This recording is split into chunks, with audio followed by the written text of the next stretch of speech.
So, hello there, we are just going live now. Welcome back to World of Warcraft. I am Guide of Misguidance, and today we are going to be carrying on with levelling up our level 16 mage Maradiva. So let's get ourselves logged in.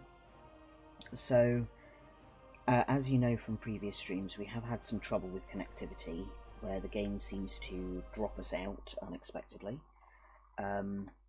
I'm still looking into that. It may be related to the streaming service that I'm using to record and stream these live streams.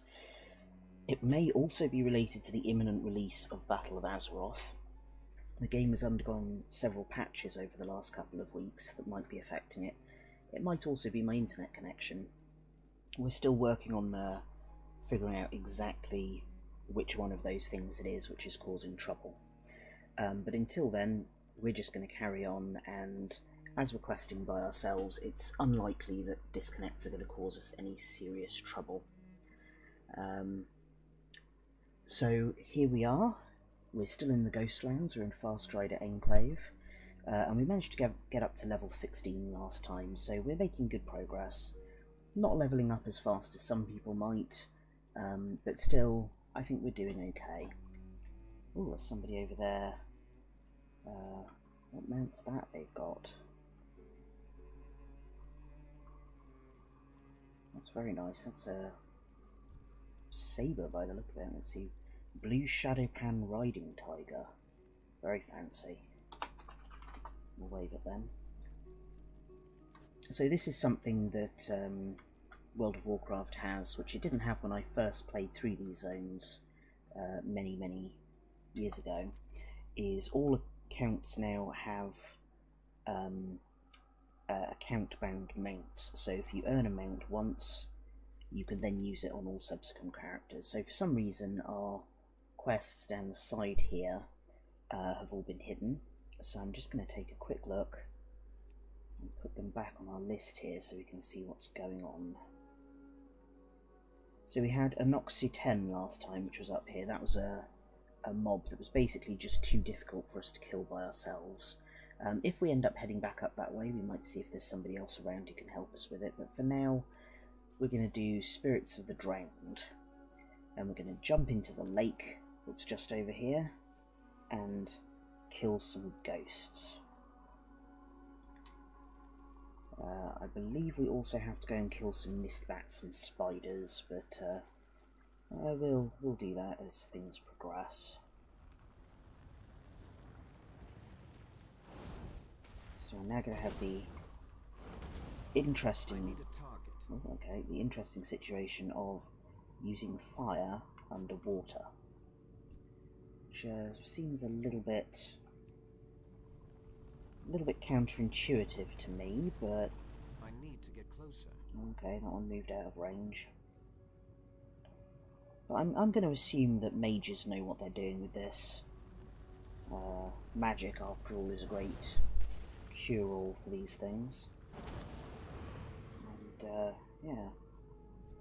I guess it makes sense that ghosts wouldn't particularly underwater ghosts wouldn't particularly like fire. It's not exactly their element.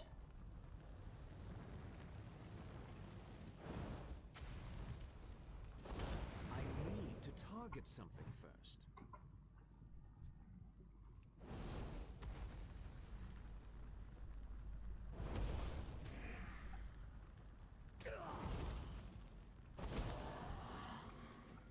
And I do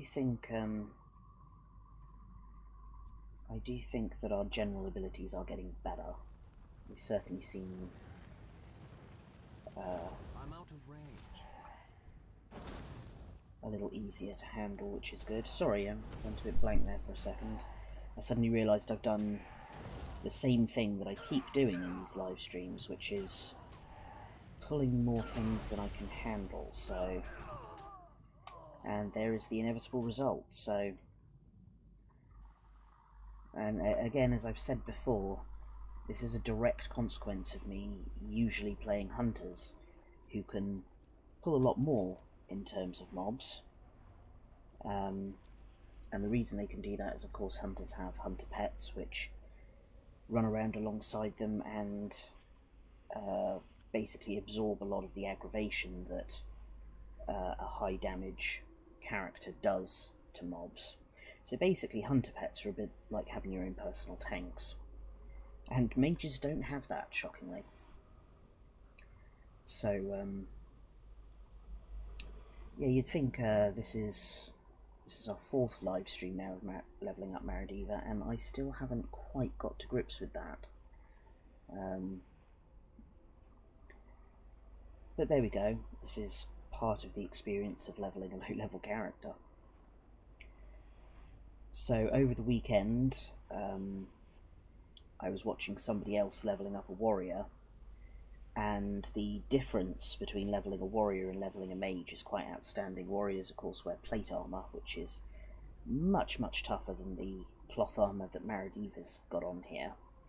And, yeah, she was just ploughing through everything, making very fast progress, didn't have to worry nearly as much as we are with this. So, let's see if I can go underwater here. Oh look, there's our corpse. It's floating. Oh, that's quite good fun. So if we drift over here, the ghosts won't actually affect us, because of course we are also ghosts. Let's see if we can get a nice screenshot with our own corpse. Nice. And I'm going to back up a little bit, just in case those ones over there decide to come back. There we go.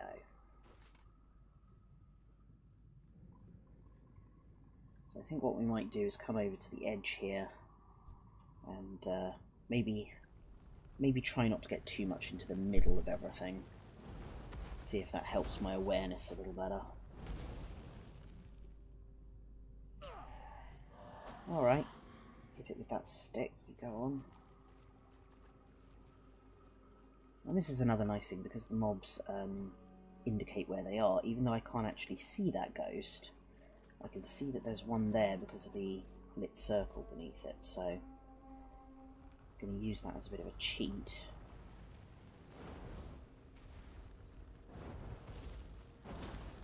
There we go. And again, it does seem to be that if I can curb my enthusiasm and keep my pulls to a minimum... Oh, there's a quest up there. It's too far away. Okay, let's head that way. If I can do that, it seems to work a lot better.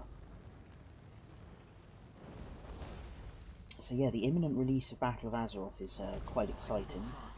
It's been all the talk in the guild that I have my main characters in. And I'm looking forward to it. Not just because it's been a while since we've had new content. I actually quite like doing sort of endgame content quite slowly. I don't like to rush through it. It gives me more to look forward to if I don't do it all in one weekend. But some of the big things that are going to be happening is the introduction of some new allied races.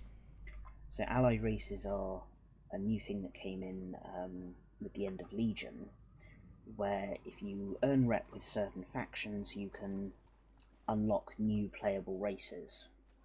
And the one I'm really looking forward to is the Zalandri Trolls. Ah yes, this is the ghost that we saw earlier who didn't seem to be doing much. He's now got a quest for us.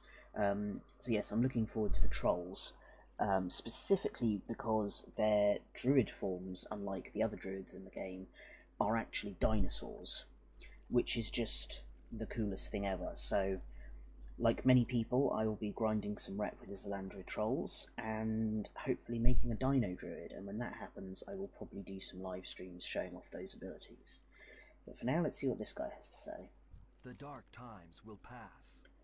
Every year, we, the denizens of Suncrown Village, would take part in a ritual to keep the different aspects of nature under our control. Dominion over the element of water was symbolised by the summoning and enslavement of an elemental named Aquantium. Through a wicked perversion of our magic, the scoundrel broke his bonds and enslaved us instead. We wore medallions shaped like waves during the ritual. Seek them at the bottom of the lake. You'll need them to free my compatriots' spirits. Keep your wits about you. Ah, excellent. So it looks like we might be able to help these people out and put their souls to rest, so that would be good. Now, one thing I did notice when we were swimming around and swimming past is there looks like there are piles of earth around this area. They weren't highlighted or doing anything earlier, but I think those might be what we're looking for.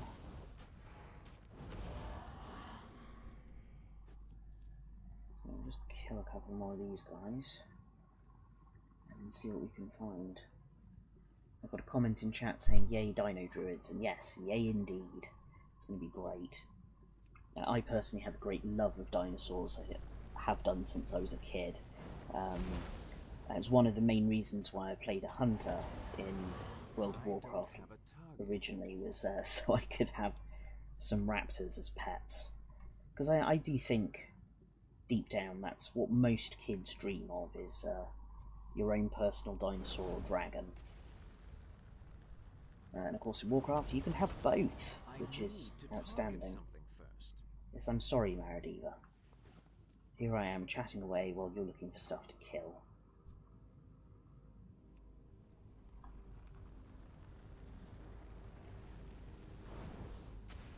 And the druid form I'm most particularly looking forward to seeing, actually, is the aquatic form. So normal druids as an aquatic form have, I think it's meant to be a seal or possibly a porpoise, and it is one of the ugliest things I've ever seen, so I'm really hoping that the dinosaur version will be some kind of scaled aquatic nasty, and should be pretty cool to look at, to be honest. Oh, excuse me. I've never played a druid before, at least not to very high level. I think I created one and got to about level 10 or 12. And that wasn't really because of the gameplay, it's because I then went off and did other things and kind of sort of lost track of what I was doing and lost interest in the character. So I won't be starting completely from scratch playing a druid like I am with a mage. It will be something I've played a little bit of, but sort of getting back into the flow of it will be quite good fun. But before we can do that, I'm going to have to go all the way through Battle for Azeroth and do the rep grinding, which will come with the later part of the game, in order to unlock it, which I've already done with the Nightborn and Legion, and I'm currently working on doing with the High Mountain Tauren, who are a group of Tauren who have moose antlers instead of cow antlers. They don't have moose faces, though. Some of you who've played Wrath of the Lich King will know that there was... Oh, something attacking us. Oh, I'm out of breath. Okay. That was close. I got so engaged with talking there, I didn't realise that I was drowning. That's not good. Those of you who've played... Oh, hang on. Oh, cannot use while swimming. Okay. Well, there's a lesson for us all. Don't eat while swimming. Gives you cramp. What was I saying? Those of us who have played Wrath of the Lich King will know that there is a group of Tauren-like creatures who look like bison, who have different faces to the cow-like faces of the Tauren.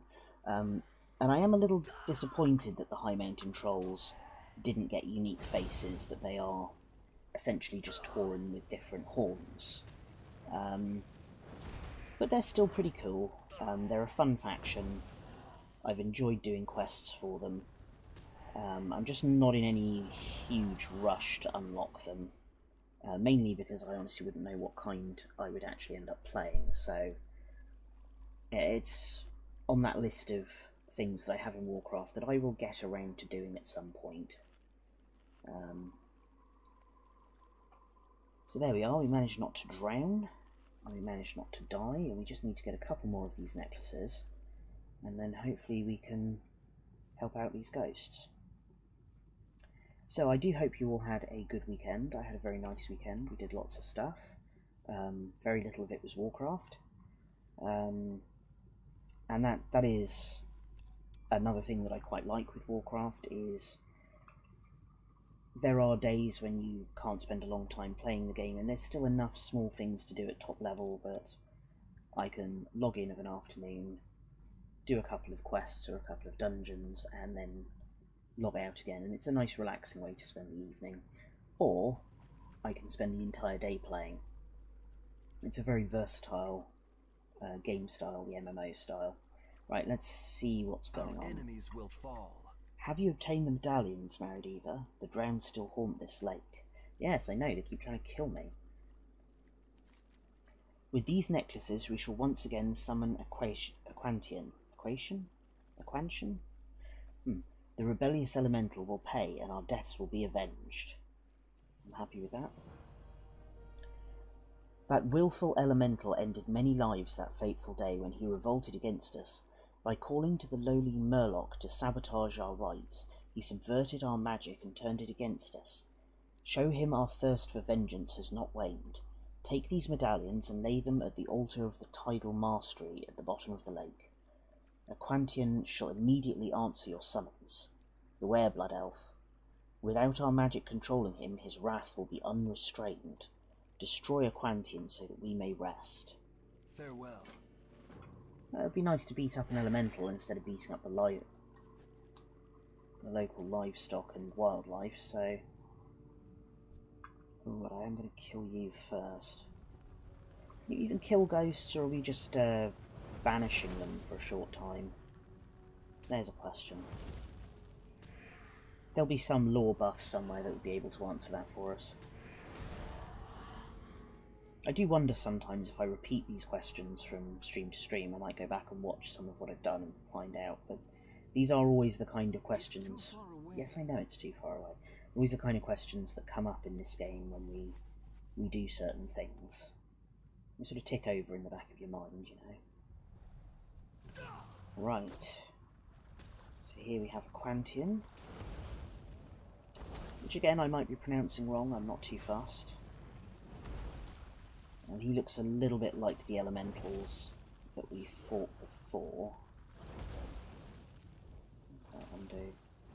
Oh no, that's the teleporting one, that's not going to be any good for us here.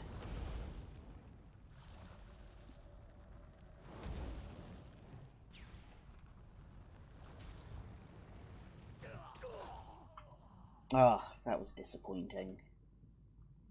We nearly had him as well.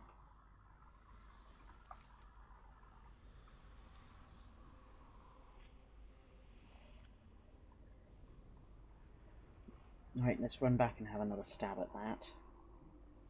I'm pretty sure we can do it, it's just going to be a question of getting the rotation right. So that he takes more damage than we do. So while we run back, I'm just going to have a quick look at our abilities. I think we could do all moving.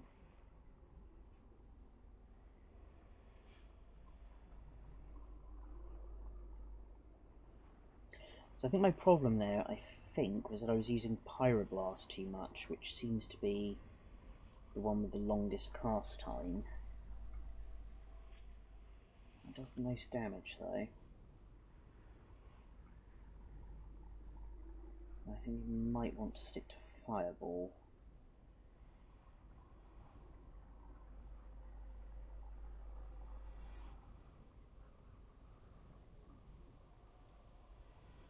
And if we really can't do it, we will put it on the list of stuff that we will come back and do later.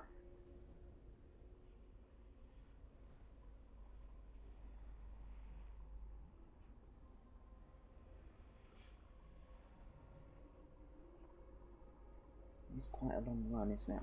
I think I've probably spent more time in these Let's Plays so far running back to my body than I have doing useful stuff.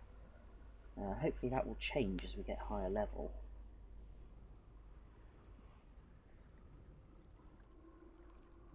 Now the other thing I was going to say is the weather has cooled down a bit, so I don't think the ice cream truck is going to go by today, which will be quite good. There's my body again.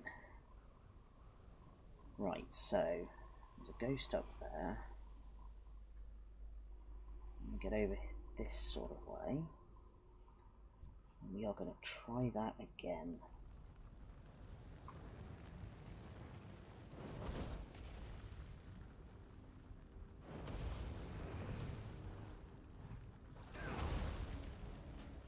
Now that's worked a lot better.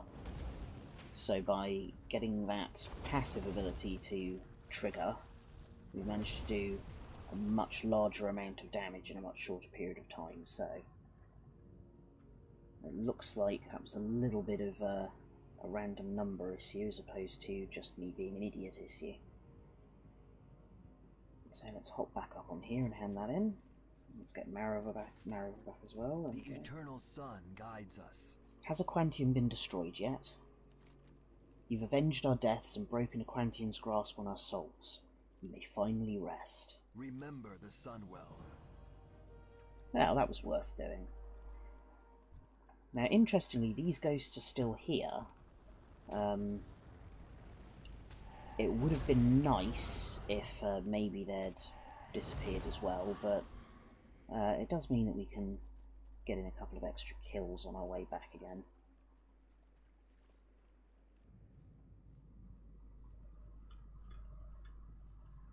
Let's have a swim across this way. I see Marova there trying to stay out of the water while we're swimming. I think that's quite sensible of her, really. I imagine swimming while soaking wet is not that easy. So now we do have these extra cooldowns, I would be quite interested to go back to the spider-filled village and see if we can take on that boss.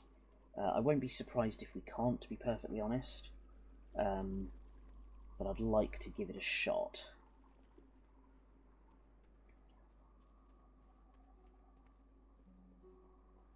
So let's head back in here. There he is, Ranger Krenan. Victory lies ahead. I appreciate your help, Maradiva. It pains me to see the spirits of my ancestors in their pitiful state. May they finally get the rest they deserve. Salama Ashalanore. So we've got some achievement progress popping up. So we've got 3 quest lines to do in Ghostlands. So Fast Rider Enclave, Citizens of Tranquillin, and Darkhan Drathir. So with that in mind, we're going to pop back up here, just see if we can take on that boss, and if we can't, we're going to go back down to Tranquillin and hand in the quests that we've got there. Now, I'm not ignoring the fact that we've also got to go and kill a load of misbats and spindleweb lurkers, just the general layout of quests in this zone seems to be slowly moving downwards towards the end of the Dead Scar. So I feel like we don't have to rush to do them, because if we look on the map here, you can see that all round the Sanctum of the Sun down there, and even all over this side of the map, there's opportunities to fulfill that quest. So rather than going out of the way and doing it, we can do it while we explore other areas. And that may mean we need to backtrack a little bit, but... oh, hello, didn't see you. But that won't be so much of a problem. In a couple of levels we'll be getting a mount, and that will make travel a lot faster.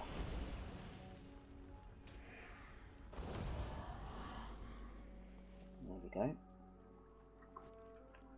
Quite nice to see that ghosts in this area are actually properly ghostly, and hence quite hard to spot if you're not paying attention. And as we know, I am excellent at not paying attention.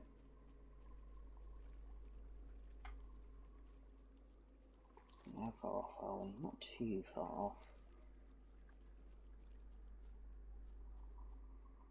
I thought I saw...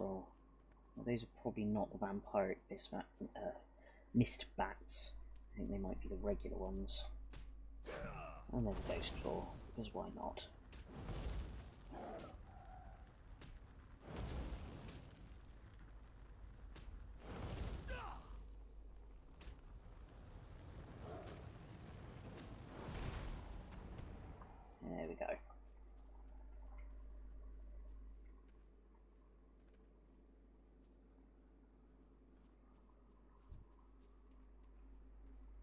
And we can see here as well, the mobs here have actually leveled up with us. So there's an extra 10 over there. And while that will be a little bit of a problem, I'm not anticipating it being impossible. So let's give this a shot. Oh, pulled both of them. Crap. May have pulled 3 of them, that's not good.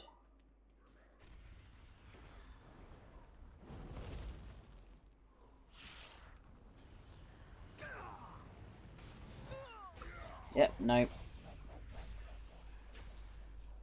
And now I think there might actually be somebody else there fighting them, which is a little bit annoying. If they'd come in a touch quicker, we might not be dead. On the other hand, it has completed our objective there, so... so that could be worse. So let's run back, get our corpse, and then come back and hand these quests in. So a little bit annoying, we definitely did more damage there, but the quest has been done and we will get credit for it, so that's the main thing.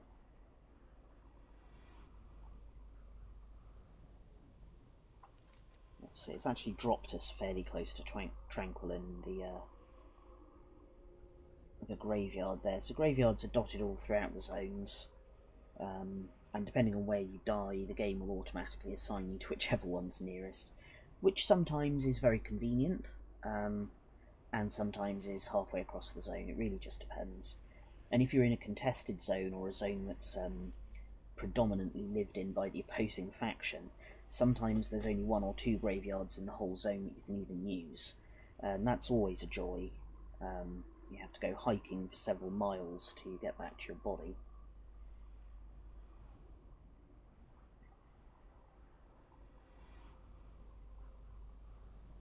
So there is my corpse over there. Now I just want to run over and take a look. Could be that we've actually earned some loot from that. And every bit of loot helps. So this is where we died. Ah, it looks like we have. Before I do that, right, looks safe to me. Let's be quick. Excellent. Oh no, look. He's already respawned. So now what we're going to do is we're going to be a little bit careful walking through here. But we're just going to head back out on the road. And that should take us straight back to Tranquillum. So you can get by without him seeing us. Excellent.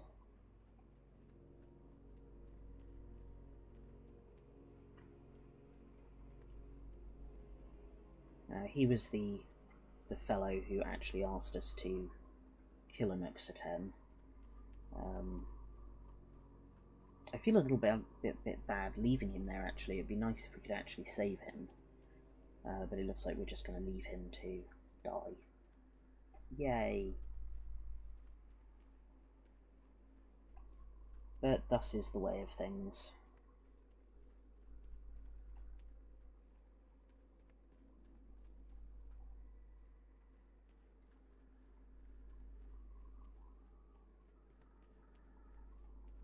I can't even remember what the reward was for that.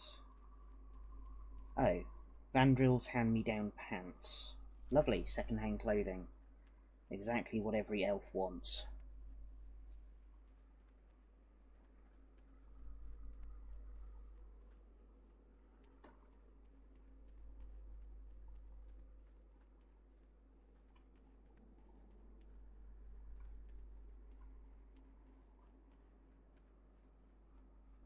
And there's our friend Vandril. I was thinking about him the other day. I really wish, in a way, that they would just put a little trench in here, because all he does is walk back and forth. And after all the years that he's been pacing for, I kind of feel like he probably would have worn down the path by now. State your business. We're handing everything in to him. Okay, let's start with Suncrown Village. Outstanding. But there's much to be done before the Scourge Menace is completely driven from mighty Quel'Thalas. Here, take this coin. It's not much, but you've earned it. Now, handing Goldmist Village. We've had one success, but there are 2 more villages that must be reclaimed. Golden Mist Village is our next target. It lies to the northwest and has been taken by the ghosts of the High Elves that used to live there. Gruesome, I know, but these are apparently the sorts of tactics that the Scourge like to employ. Go and defeat these ghosts and wraiths, Mage. Take the west road out of Tranquilin to get there. We will have justice. Okay, so more ghosts that we've got to deal with. And then Anoxa 10. I apologise for the shoddy intelligence, Mage. Had I known of this Anoxa 10 ahead of time, I surely would have told you. We're spread too thin, and things are slipping through the cracks. Well, at least he apologised, that's good. And finally, the Arcane Reavers. Didn't get too close to the brutes, I hope. Such a waste, using magic to construct beings of physical strength. I always thought that that's why we allied with the lesser races, after all. Oh, aren't you charming? You were good to destroy them, so we can use what remains for a more suitable purpose. There we go, now we're level 17, and we've got a simple robe. The arcane fragments you collected will do nicely. Nicely for what, you ask? For making a splendid robe fit for a mage like yourself. All we need now is some linen cloth and a spindleweb silk gland. You can find the silk gland from any spindleweb spider, preferably after killing them. Right, so that's another gathering quest, and actually we've already got 15 bits of linen cloth, so we just need the spindleweb silk gland, which is good. And we also got given some very nice trousers, which we won't even be able to see because they're under our robe, but still, that's worth having. I'm just going to do a quick reorganisation here. Bump a few things around. Yes. Now we've got some minor mana potions. Really at this level, mana potions aren't much use to us. They're more effective at high level where you actually need to replenish your mana fairly quickly during the middle of a fight, but for us, we're regenerating mana so quickly that it's just not worth it. Ah, teleport Silvermoon. Oh, that's nice, so we can actually teleport back to Silvermoon City. We may do that in a little bit just to test it out, and also because we've still got the Recently Living quest, which of course goes just outside Silvermoon there. Actually, just for the fun of it, let's test this out and go and hand that in. So this is a mage trick where teleportation usually has to happen through specific portals or using a Hearthstone, and mages can bypass that. And here we are in Sunfury Spire in Silvermoon.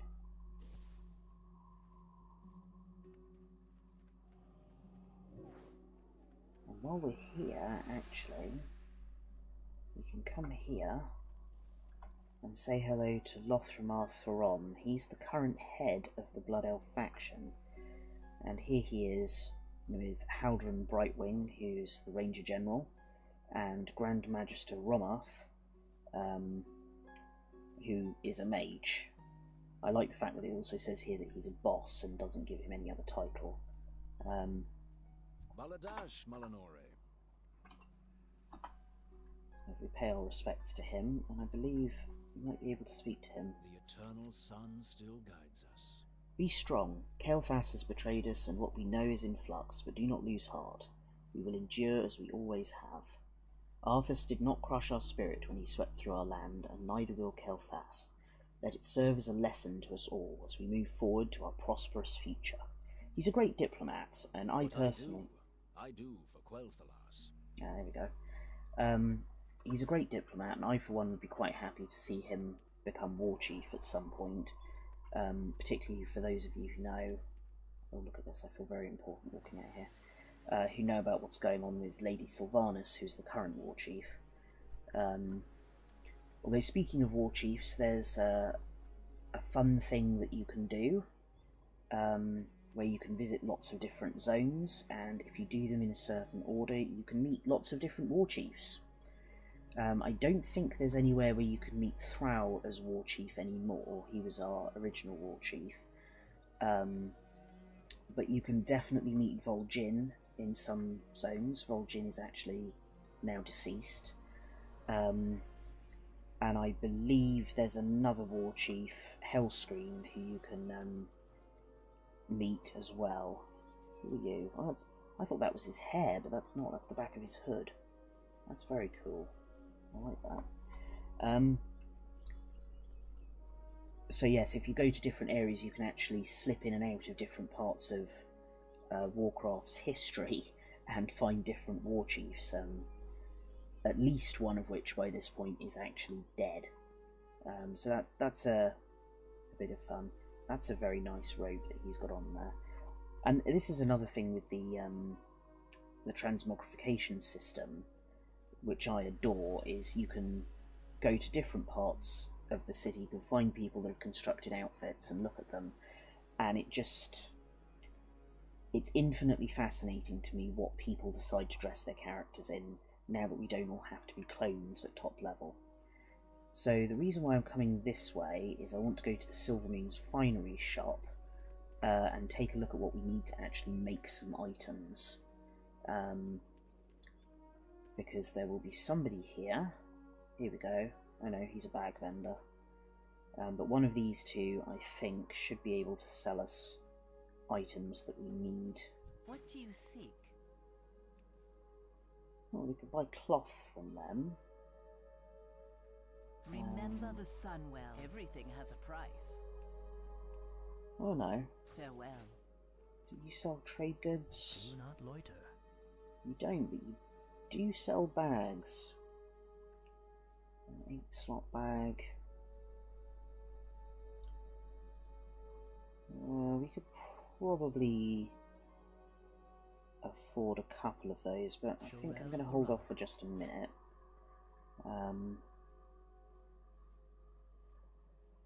So is there anything here that would actually benefit us to make?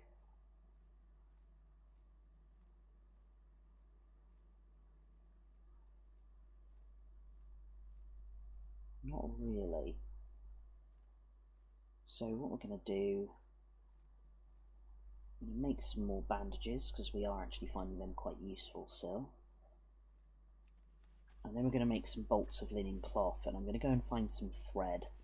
Because if we level up these abilities while we have the chance, we can then go on and make more useful things that may actually improve our stats. So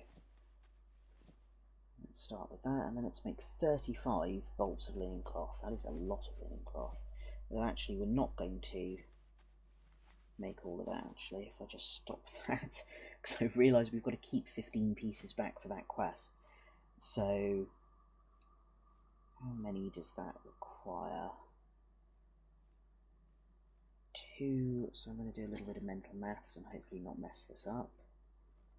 So let's start by just making 10.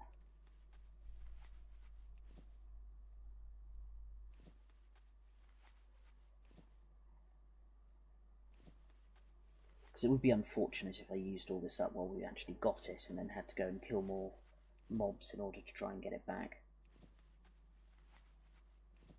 As you can see, our skill here is turning green, which means we're getting less experience for it.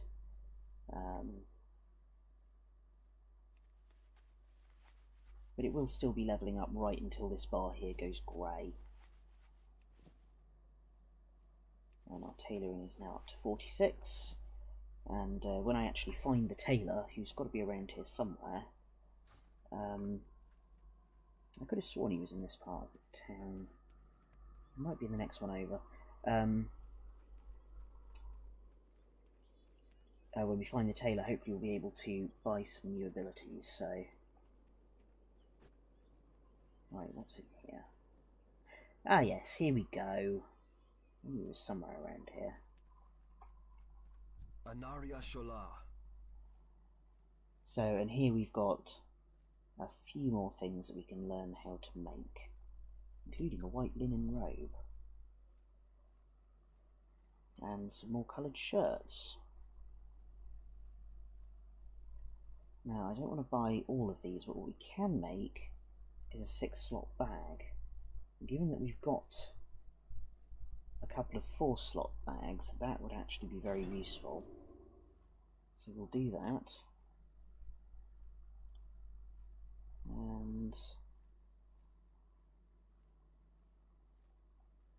let's see.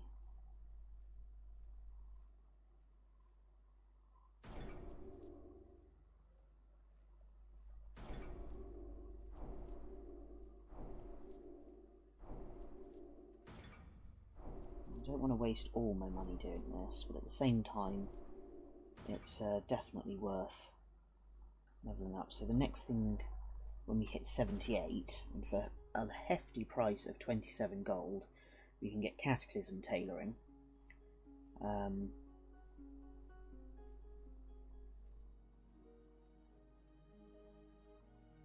Oh no, that requires level 78, my apologies. This has all changed round. So it used to be when you reached sort of level 50, you could then buy the next version, but this, it looks like, goes straight up to 300.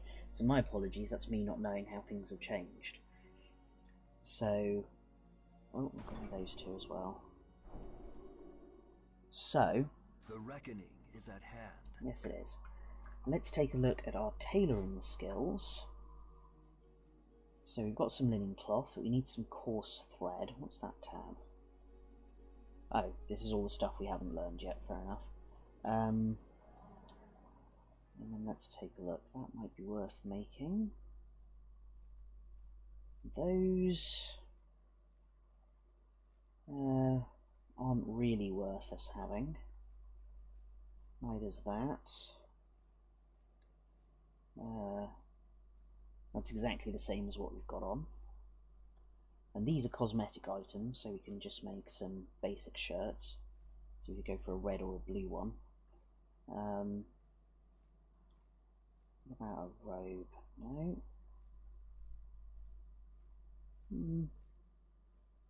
A simple dress, what would that look like?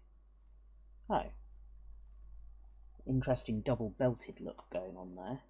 What would that one look like? That's quite nice. And that's quite fancy as well. But I think it's the bag really that we want to make at the moment, so let's get some tailoring supplies. I have one-of-a-kind items.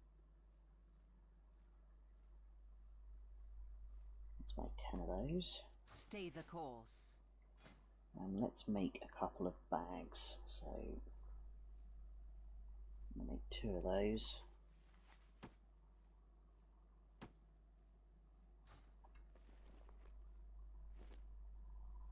And then if we just swap out our 4-slot bags, and that just gives us a little bit more space to play with. So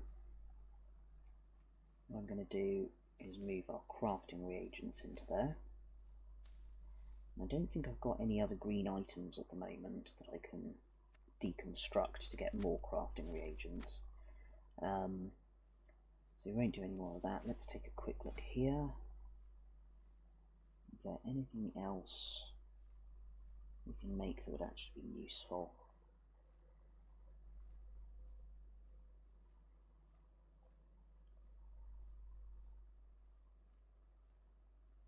So yeah, we could make a belt. So let's make one of them.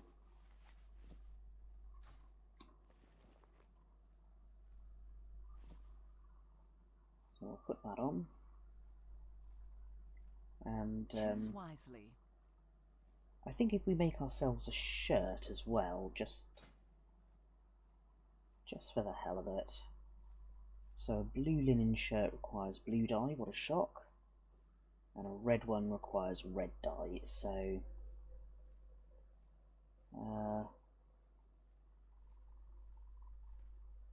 we've got plenty of that. We'll need a bit more thread, but I think what we'll do is we'll make Time is of the a couple of essence. shirts. Your gold is welcome here. Salama I think that should be Ashalanore. enough.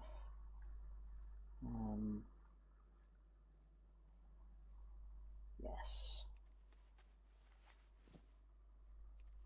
And the reason I'm doing this is just to help level up our tailoring a little bit.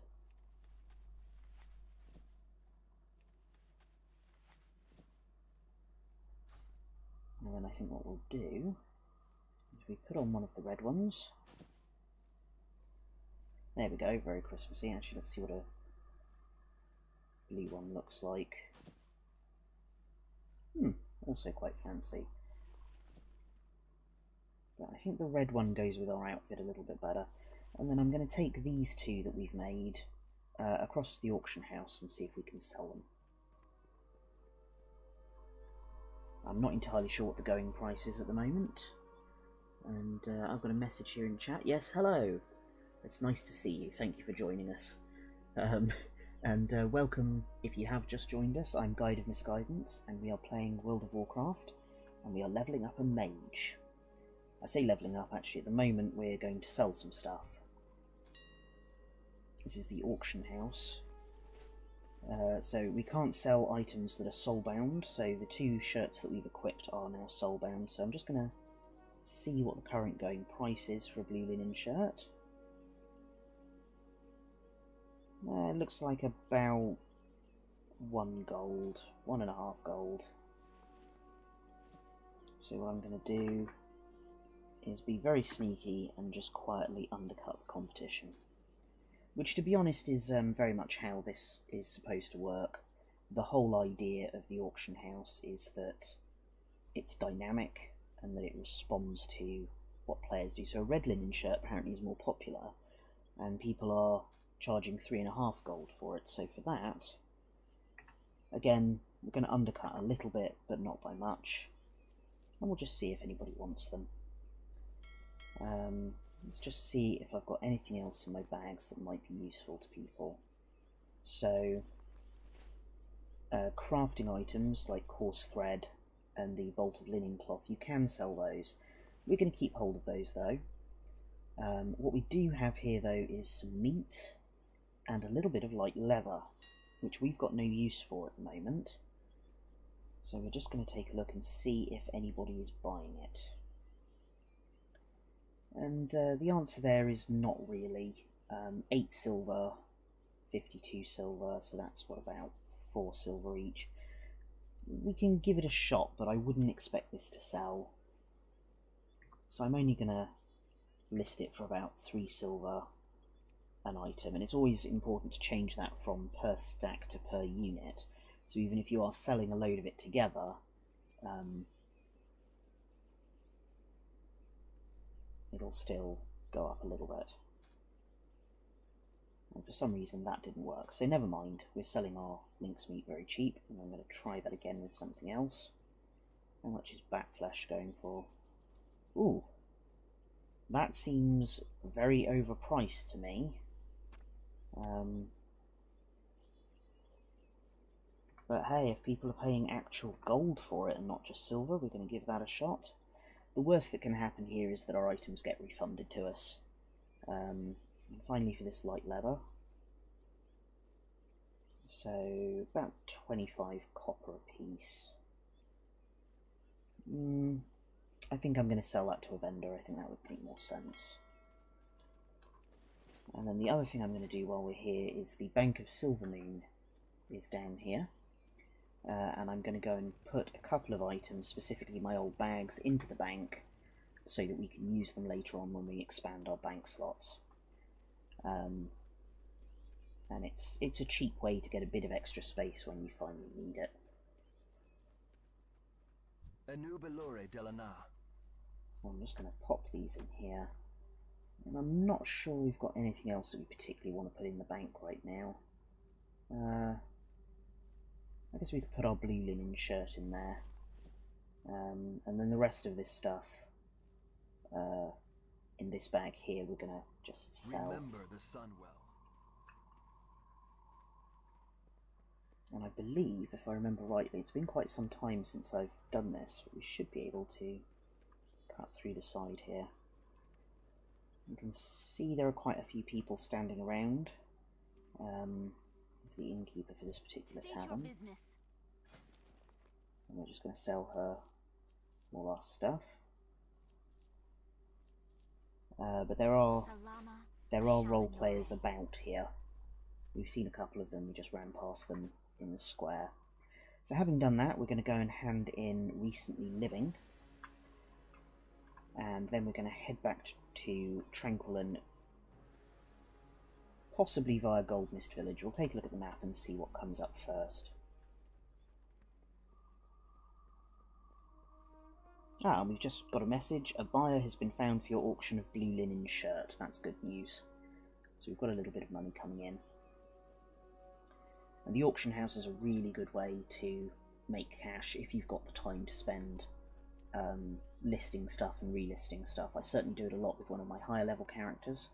And back in Cataclysm, no, Wrath of the Lich King, even if it was earlier than that, I made a huge amount of money as a skinner, skinning light leather and medium leather and selling it on the auction house. For some reason it was in huge demand at that time, and I made a massive amount of money doing that. Glory to the Sindori. Right, do you have the living branch? Hand it over quickly. You've done as I've asked, Maradiva, and you may take your reward now. So he is offering us a staff or an orb, and we are going to take the staff. Keep your wits about you. Because that is better than the one we're using. Bit darker colour, but not... it doesn't have a nice shiny thing on the end, never mind. And hopefully we never have to speak to this prat again. So let's take a look here. So Golden Mist Village is over there. So I think if we fly back to Tranquillon, we can follow the path across and probably actually do all the 3 of those quests in one go. So let's go find the Flight Master. And jump on. I've got a message here in chat about skinning, saying lots of people levelling up those and not wanting to kill hundreds of monsters themselves. And that is very true. A lot of crafting professions do require materials from other crafting professions. What business have you? The business I have is I want to go for a ride. Thank you. And yeah, they don't want to spend huge amounts of time doing what I did, which was running around in circles in, I believe it was Ashara, killing certain mobs and skinning them. It was quite good fun, actually. I used to put some television on, and mainly Jeremy Kyle at the time, actually, watched some daytime television in the background while I just ran in circles skinning stuff. And I actually saved up enough money doing that to buy all the materials I needed and pay another crafter to make me the Mechanahog, which is the motorbike mount, which I really, really wanted at the time. It's now a lot cheaper. Obviously, as the game has progressed, people have got more and more money on their high-level characters, and the latest in things that people want change. But back then, the Mechanahog was one of the most expensive things you could buy on the auction house. It's a bit like in the real world, actually. If you're prepared to put time and effort into a job, you can get quite a lot of rewards for it. So, we've come back here, and as you can see, a whole new slew of quests have popped up here for us to do. I'm actually tempted to go and do the 3 quests that we've got, and then come back and do it. So I think the only one I'm going to pick up is Rathis Tomba here, because he does trade supplies. If I remember rightly, he can't give us trade supplies until we do this quest, but it'd be useful to have him here. So how am I supposed to supply the war effort when I cannot even safely get my supplies here? I was promised an escort that never came, and then I had to leave one of my carts behind to the west when I was attacked by a band of ghouls. Want to help out and get me open for business in the process? Go down the western road out of town and past the graveyard. On the other side of the Dead Scar is a fork in the road. The hill that my cart had to be left on lies just beyond. So yeah, if we do the quest for this fine-looking fellow here, he will open his shop. Ooh, hello. That's Arandaril, the Argent Champion. Hello to you. If we help him get his supplies back, he will open up his shop, and we will be able to get crafting and general supplies there, I believe. So, that's the Vampiric Misbats. You can see on the map that actually lines up with what we're going to do. So, I've just been disconnected, but when we log back in, that's better than it was. That was nearly an hour of gameplay without being disconnected, which I know is a very low bar, but still, that's pretty good. There's our shiny red shirt. It goes with our shiny red cape. So yeah, I'll just log back in, and we are going to head across here and get Tomba his supplies back. And I believe the path we want is here. And as I've done before, one of the reasons why I'm going to do these 3 quests and then come back again is because I don't want us to get completely bogged down in doing dozens of quests all at the same time. This, incidentally, is the graveyard. We ran past it once while alive, and I'm pretty sure we've been here, what, 3 times this stream whilst dead, so nice to see it with a bit of colour on it. And then we're going to have to go back across the scar. So again, if we keep our eyes out for undead, because they are everywhere here. And as we've already learned, mages do not like being ganged up on. I mean, nobody particularly likes being ganged up on, but warriors certainly deal with it a lot better than mages do. And there's our glowing circle there. Oh, and there's a spindleweb spider, which we need to kill some of those anyway, so...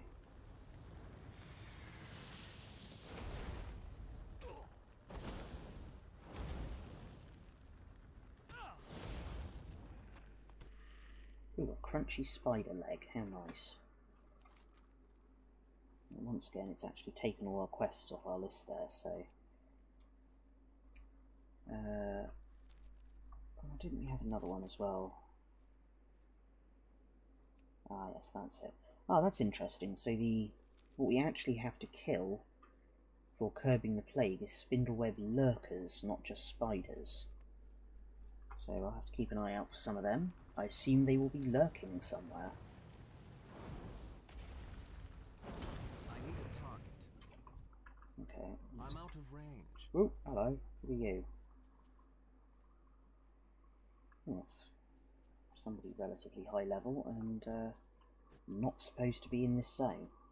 I say that only because they're a human and this is definitely not an alliance zone. There are actually no rules about what zones players can and can't go into, but you get a little bit territorial sometimes. There's nothing wrong with that.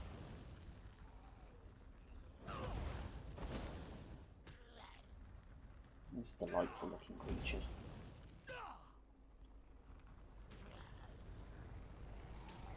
Oh, you've got a friend. Thank you. That's exactly what we needed.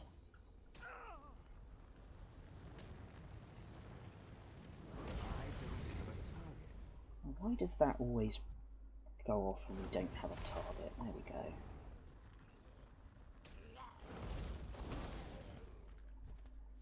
There are an awful lot of ghouls here, so I'm just going to run in here as quick as I can and grab this. There we go. Now we're going to jump back onto the path before anything bad happens. I'd say anything worse. We've already died a couple times, so... bad is a relative term, really, for low-level characters, I think.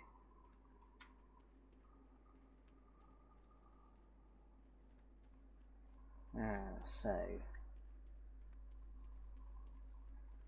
let's nip over this way and see if we can find some more spiders. What's that? That's a normal mist bat.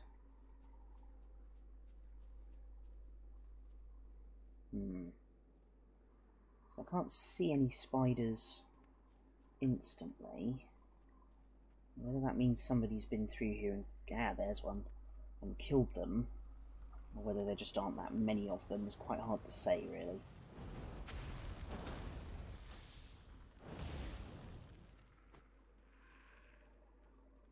Now this feels a little bit strange for me. One of my hunters that I play actually has one of these very spiders as a pet. Oh, hang on, let's change the target there rather than summoning something to kill us while something else is killing us. So yeah, killing these spiders, I feel a bit like I'm being disloyal. These ones are non-domesticated variety of spider, and they will eat our faces off if given half a chance. There we go.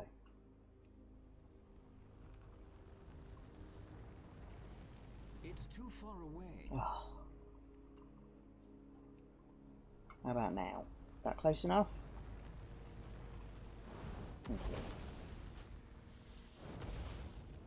Brilliant.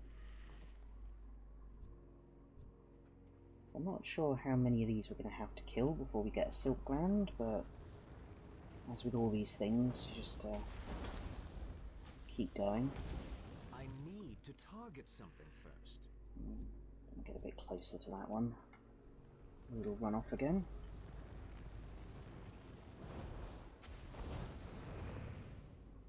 Excellent.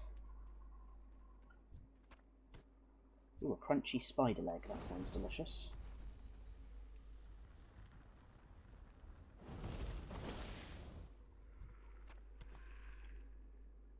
Still no silk glands. I wonder if these are huntsman spiders who don't really build webs, or they just run around and grab their prey, and I'm just, you know, he sent me on the mage equivalent of looking for hen's teeth, looking for silk glands in a spider that doesn't have any.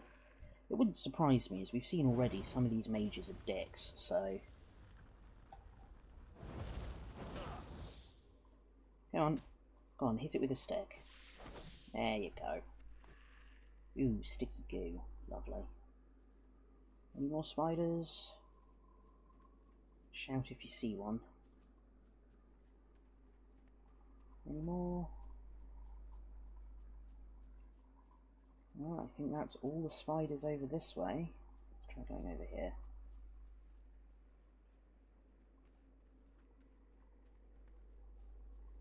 Bats. Is that really all the spiders? Oh no, no, there's one. They're tricky things, these spiders. Well camouflaged.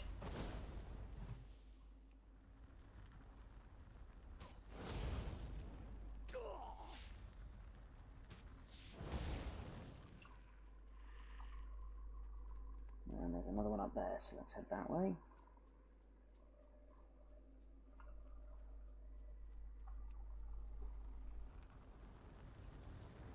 So I do suppose, realistically, with a lot of these quests, what they're actually looking for is a suitable animal part. There we go. As opposed to just an animal part, because otherwise, particularly when you're collecting, for example, the ears off the trolls, one would assume that most of those trolls had 2 ears, and yet maybe we were just charring them too much with our fire magic to actually collect them for that particular quest.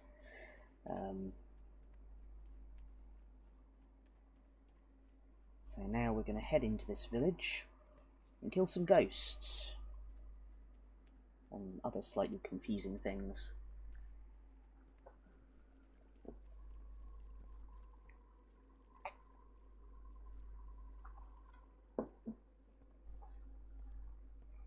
So, well, there's one. Keldori Wraith.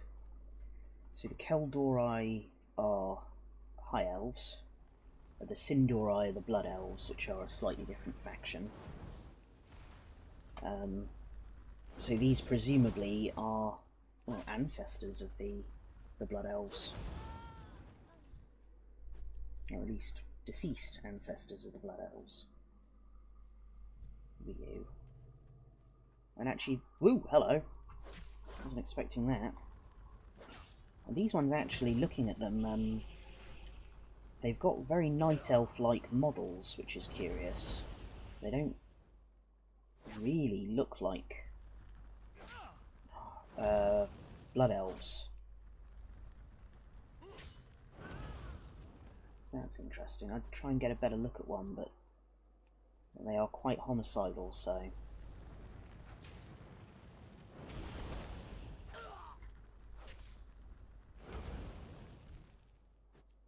They certainly die like night elves. Oh. A quick bandage. Some wonderful sinister music going on in this area as well. I love it.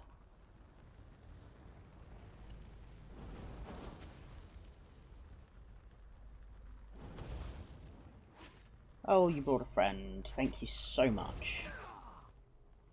Exactly what we needed.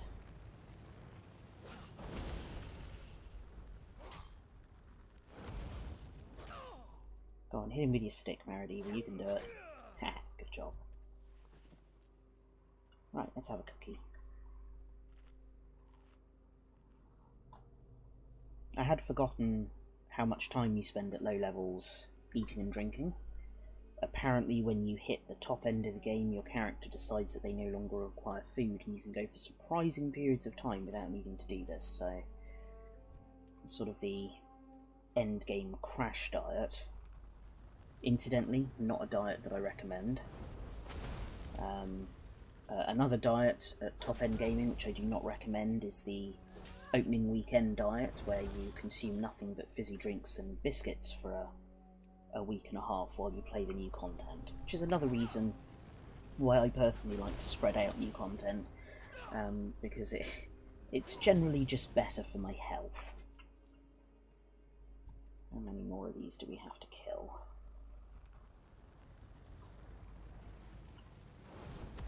So we want 3 more ghosts. I don't have a target. That's alright, we'll find you one. So that's a wraith. We've killed all of those that we need to.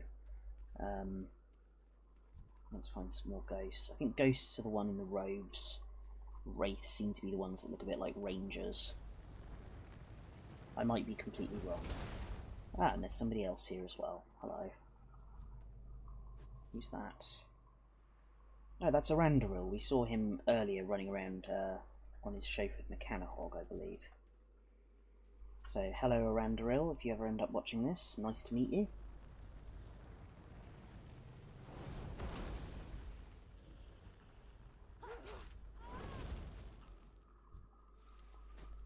There we go. So that is all the ghost busting that we have to do in Golden Mist Village. So let's see if we can get out of here without hacking them off anymore.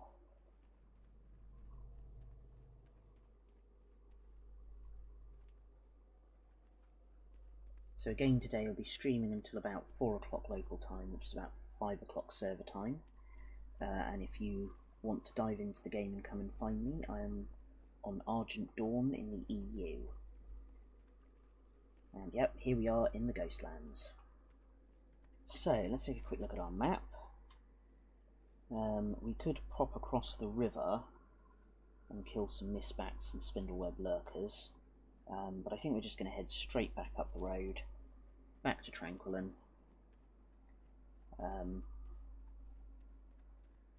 Just as a caveat to my last suggestion there, I will not be held responsible if you are at work and you decide to come home and jump on the computer to join me. That is completely on you, not my responsibility. Although it would be nice to see you in game.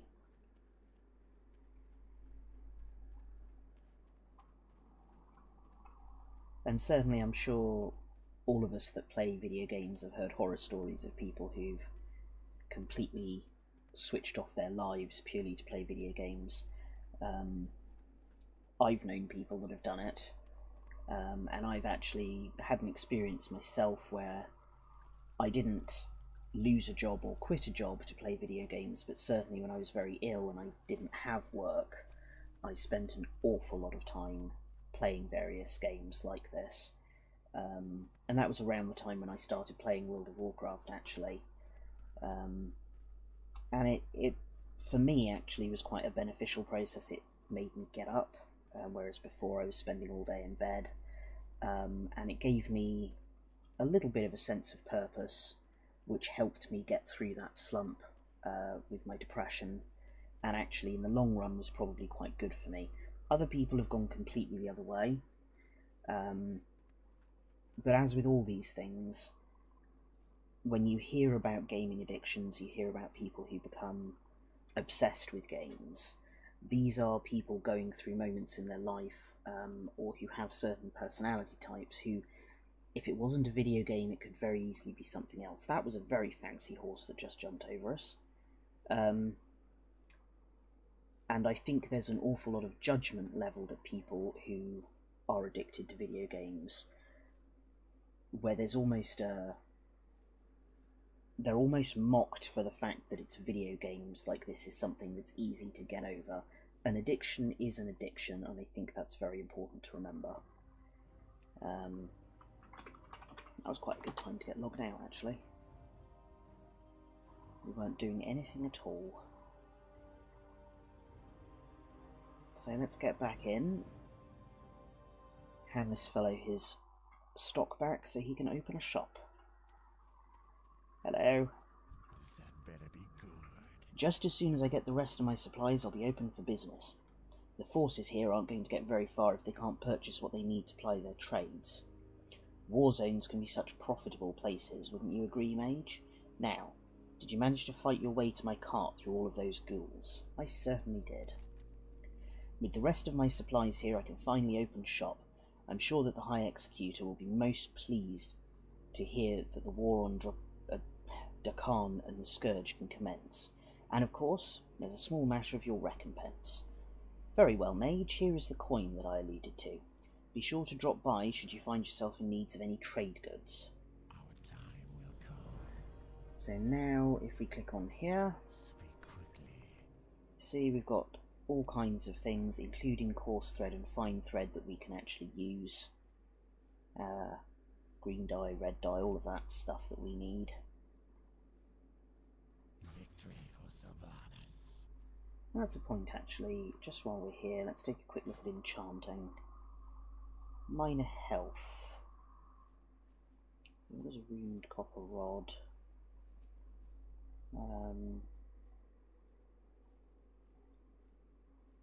So ruined copper. Permanent enchant braces to increase health by 1. What do our current braces do? Are we even wearing braces? Ah, yes we are. That gives us intellect and stamina. Yeah, let's have some fun. What now? So let's buy a copper rod. Beware the living. Oh, we need a lesser magical essence as well, never mind. I thought we had one of them. Oh, I see, so we've got to do it that way round. Fair enough. So now, we should be able to make a copper rod. And then we should be able to enchant those. Excellent. What does dodge do? Oh no, that's also bracers. And if we get some simple wood, we can make a wand, which we can add to our appearance collection even if it's not very good. So, does he sell simple wood? He doesn't. That's interesting. Okay, well, we'll have to find some simple wood for somewhere and give that a go as well. What do you want? A click bag items? No, I don't want to do that. Right, so let's hand in these quests over here. Anaria Shola. Oh, hello again. This is, Malarian. And Mika, his pet cat. That's nice. Hello to you if you ever end up watching this. Golden Mist Village. Your success at Golden Mist Village takes us another step closer to taking our land back. Don't fool yourself though, Mage. This fight is far from over. Here, you've more than earned this. You may need it when you go up against Windrunner Village. And who's this we got here? The real Rumi as opposed to the fake Rumi. Hello to you if you ever end up watching this live stream. Windrunner Village. Maradiva, the final battle against the Ghostland villages is upon you. Windrunner Village to the southwest has been overrun by a large force of the more powerful Scourge shock troop, Shades and Gargoyles. You will be the spear point of our offensive by thinning out their numbers. The Magisters at the nearby Sanctum of the Sun have made a special request this time. They want the remains from these Scourge to study in the hopes of finding creative ways of fighting them. Good hunting. The reckoning is at hand. Now the observant among you will notice that Windrunner Village, well, Windrunner is the same name as our war chief, Sylvanas Windrunner. And I believe that's actually where she used to live before she died, so let's hand in a simple robe. The robe cannot be completed without the necessary supplies. But you knew that, didn't you? Yes, I did. That's why I'm here. You really don't need to know the intricacies of crafting a magical robe, Maradiva. Well, you say that, Vandrel, but actually I do, because I'm a mage and a tailor, and this is kind of what I'm going for, but if you want to keep your secrets to yourself, that's fine. You just need to know what to bring me. And let me be honest, you brought enough for several robes. The profit I'll make should more than cover the costs to make your robe, and even enough to buy myself something nice. Oh, good for you. I hope it's a bath bomb, because you look like you need a quiet evening in. Looks like thanks belong to you. Well, yes. Thank you very much. I will put that on, hopefully. Well, it's more armour, and to be honest, armour is quite important for us at the moment, because we sort of suck, so... Oh, that's very nice. Oh, I like that. Very fancy, thank you. Golden Mist Special Brew. Increases the player's maximum health by 4 for 15 minutes. May as well. Can't hurt. So, we've got our Vampiric Misbats, and we've got Windrunner Village to do. Let's take a look at some of these other quests now that we've cleared out a bit of space.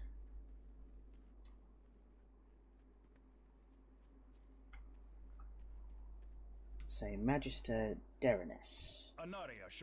Hello to you too. Can you believe it? We have an actual functioning arcane sanctum up and running southeast of here, the Sanctum of the Sun.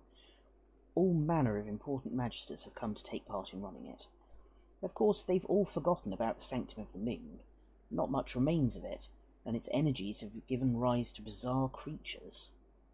I'm not one to let good resources go to waste, however. Go to the Sanctum of the Moon and see if you can recover the crystallized essences from the creatures there. Sounds like a plan. Death to all who oppose us. That as well. Nice talking to you. Right, let's... Ooh, all three of you want to talk to me. Okay, let's start with you, because you're the most important person present. Hello. Mage, we are having difficulty with a group of night elves that have recently taken over a nearby island. They've set up a small camp at the old High Elf leyline nexus, Andorath, to the northwest. There is a dirt path that leads up to it just past the Dead Scar.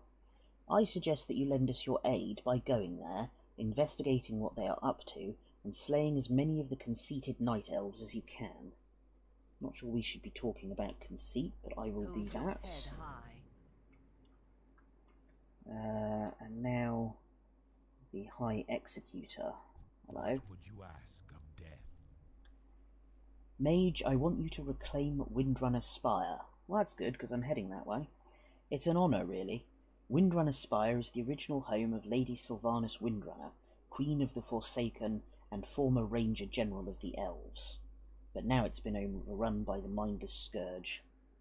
To get there, take the road south until it branches, take the right fork, and after crossing the Dead Scar, continue southwest. You can't miss it. And actually that's true, I remember it being quite easy to find, unlike some of the things I used to have to look for before the mini-map showed us where to go. And what does Maltendis want us to do? Oh, you've got a very fancy voice, I like that. Trouble at the Underlight Mines. The Underlight Mines to the southwest have been overrun by a clan of gnolls calling themselves the Blackpaw. I don't need to remind you how important those mines are to us as a strategic asset in our ongoing campaign here in the Ghostlands. Take the south road out of town and follow the fork to the right. Just past the ziggurat on the right there will be a short dirt path to the west. Follow it. The ore must flow. I think that might be a Doom reference.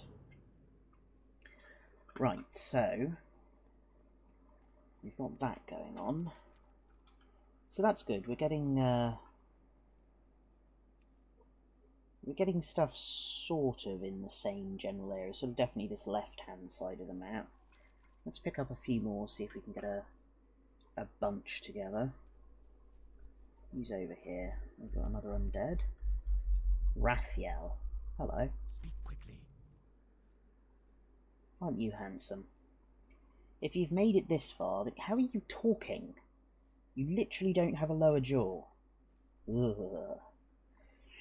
If you've made it this far, then you probably know about the Dead Scar and how, to this day, mindless Scourge follow the path of destruction that Arthur's created on his way to Silvermead City. I have noticed it, yes. Hello, who are you? Oh, that's Arandril again. Make yourself useful, and thin down the Scourge's numbers in the Scar. If you prove to be worth your salt, I'll put in a good word for you. Yeah, alright. Trust no one. I don't know if you guys just heard that slightly painful noise coming from outside. That is our neighbour's junior husky who has just learned how to howl. I would apologise, but I'm actually quite proud of them. They're doing a good job howling out there, so... Right, who have we got over here? Oh, you're an apothecary, are you? Okay. Speak quickly. The Plagued Coast. To find a cure for the plague, we need to understand how it affects different creatures, from the most complex life forms to the lowliest subspecies. I've come here to study the Murlocs, since, like us, they've retained free will in undeath. Oh, that's interesting. What makes these lowly mongrels so special? I need to find out, Maradiva. Travel northwest and bring me their spine so that I may study the accumulation of plague in their marrow. Who knows what secrets their little bones hold? I was really hoping we wouldn't have to fight any Murlocs. Why? What are you going to do to it? Pull my spine out? I don't trust you at all. But we are a bit more powerful now, so I guess taking on some Murlocs might be possible. We've got a couple more quests up here, so I'll pick those up as well. And again, all these look like they're bunching in the same kind of area, so I think we'll be okay. Apart from that one, which is annoyingly out of the way. Oh, that's a wanted poster. Wanted. Knucklerot and Lurzren, suggested players 3. Oh, this looks like a good opportunity to die, so... A bounty is hereby declared for the abominations known as Knucklerot and Lurzren. These dreadful creations of Dakan are extremely dangerous, and have been sighted patrolling near the Howling and Bleeding Ziggurats. Doesn't that sound like a pleasant place to visit? Individuals seeking to claim the reward must present the abominations' heads to Deathstalker Raphael as proof of the deed. We're going to pick that up, but I suspect we're not going to be able to complete it for a while. And who are you? Master Chef Moldir. Your gold is welcome here. Culinary Crunch. This is intolerable. I have nothing to work with here. Milady asks me to come from Silvermead City. She deserves cuisine as befits her station. No, but I get here and there is no food. You must go out, Mage, and bring back fresh kills so they have something to prepare. Dame Oriferus prefers a crunchy texture to her food. There are plenty of spindleweb lurkers to the southwest on the other side of the Dead Scar. Disgusting, I know, but that's what we have to work with. Okay, so we're going to get some crunchy spider legs and bring them back to this guy who maybe just doesn't like his boss very much. We will have justice. And actually we've already got 4 crunchy spider legs from our earlier spider killing antics, so this one should be relatively easy. So let's take a look here. I think if we head up to kill the Sentinels, they're the furthest away. Head back sort of through this general area and kind of mop up the quests as we go, and we should get a decent chunk of experience for doing that when we get back. So let's see what's going on. Actually, what we could probably do is kill stuff on the way up the Scar as well. See if we can tick a few of those off our list. I was a little bit worried that we'd end up swamped with quests that were sort of all over the place, but they are all in the same general area, so we should be okay. Risen Creeper. I need to get closer. Do you, though? Actually, do we even need to kill those? No, we don't. Okay, let's not bother them. So the ones we need to kill are on this side. There's one. Gangled Cannibal. Ugh.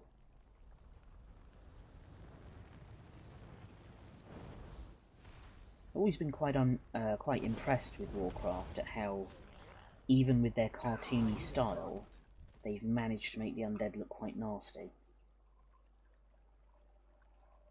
It would be easy to make them look foolish rather than unpleasant, so they've done a good job. So we're going to go here, we're going to cut cross-country in a moment. Actually, let's follow this path. And let's try not to anger the Mistbat. Trying to decide what's caused us most trouble in this game, and I'm pretty sure Mistbats are fairly high on the list. Also, I like bats. I prefer not to kill them if I don't have to. They're good creatures. Right, here we go. Lots of night elves. And we're going to set fire to them. It's too far away. Or at least we will if we get one that's close enough. Which has a certain sense of irony to it, seeing what's going on in the current expansion.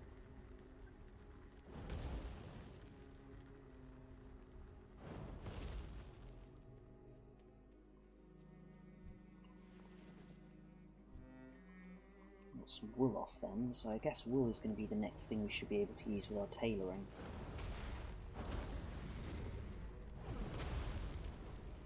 That worked very well. Yeah, I think all we have to do is kill them here. I don't think we had to collect anything. It's just a general set fire to them type mission.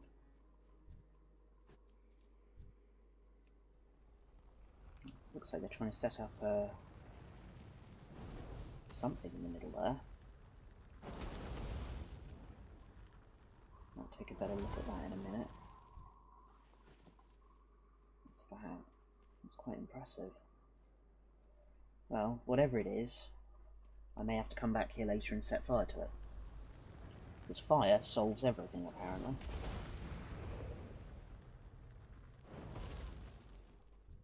I love how when they run away, they don't actually run, they just use a speeded up walk animation.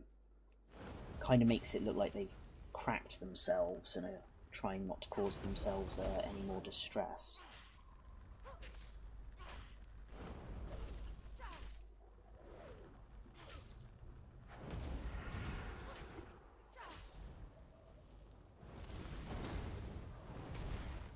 Yeah, that worked nicely. There we go. How many more have we got to do? Quite a few more. I think we're going for general annihilation here rather than anything else. I need to target something first. But we did target something. Okay. Fair enough. My mistake.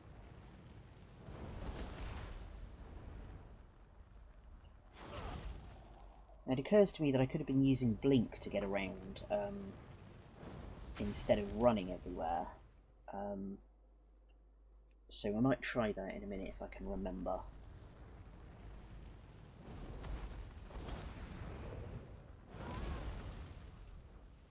There we go. I hope it's not too frustrating for those of you watching that have actually played a mage to see me messing this up so much. Have a target. That's right, we'll find you a target. Calm down. There we go.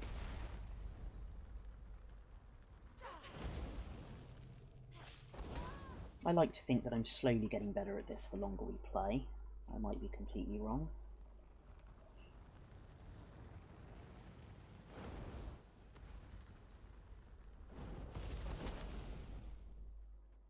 Right, one more of those.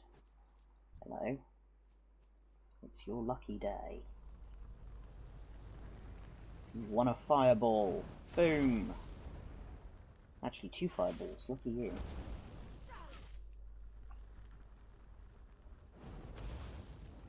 And you know what, I'm going to kill this one as well, just so that I can go and loot them at the same time. And, you know, also because they're night elves and they are technically trespassing. Oh no, don't run over there. Sort of defies the point of looting them at the same time, although actually I managed it. Hello, Maribor. Right, so we've killed a load of night elves. Now we're going to head this way and grab ourselves another crunchy spider's leg for the would-be Gordon Ramsay. He was certainly angry enough. What do we reckon, folks? Is that certain death down there? Let's find out. Oh, that didn't work, apparently, because I was on a ledge. But we survived, so that's good. And hello and welcome if you've just joined us. I'm Guide of Misguidance, and we're playing World of Warcraft, where we are levelling up a mage. Ooh. Okay, maybe that's why I wasn't using Blink. That is quite disorientating.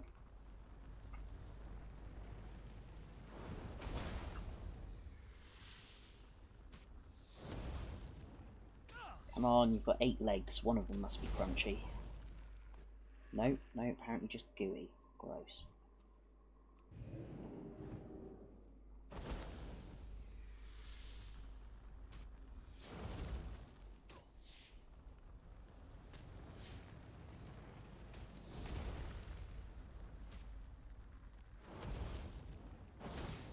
There we go.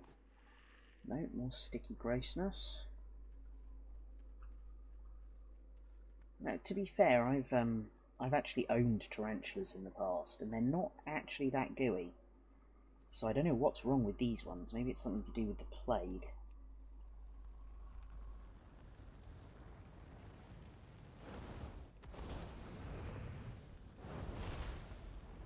Well, I don't currently own tarantulas because well, it wouldn't go down well in the household, shall we say.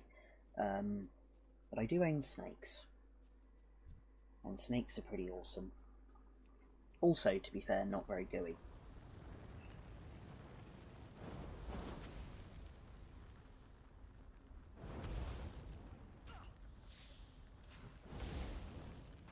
There we go. Right, that's our crunchy spider legs done. So what's next on the list? Crystallized mana essence. Okay. So let's hope we can just cut straight through here. Oh, I see, there is actually a path. Let's be good, let's follow the path.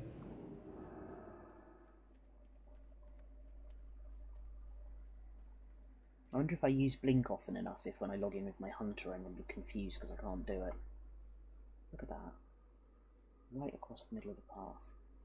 He's going to come back again, isn't he? Oh, I'm going to have to kill him, never mind.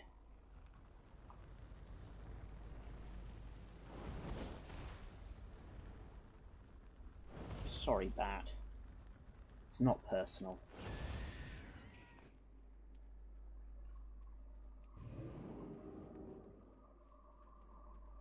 Right, so Sanctum of the Moon. What have we got? We've got Arcane Devourers, and we've got some Mana Shifters, I think those are. Okay. Right, before we dive in here, those are leather. But those are cloth and are much better than what we're wearing, so let's put them on. Every little bit helps.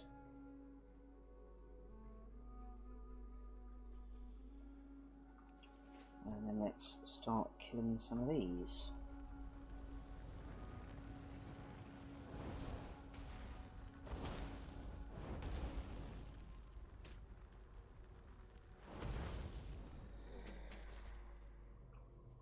Right. We've actually fought creatures a bit like this before. So again, this is apparently what happens if you mess around with arcane energy, and it all kind of leaks out and causes trouble. Oh, that one dropped an eyeball. Gross.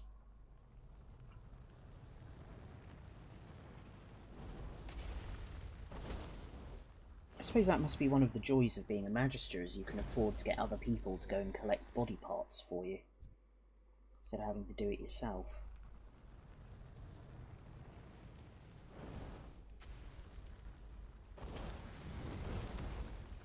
Nice, there we go. I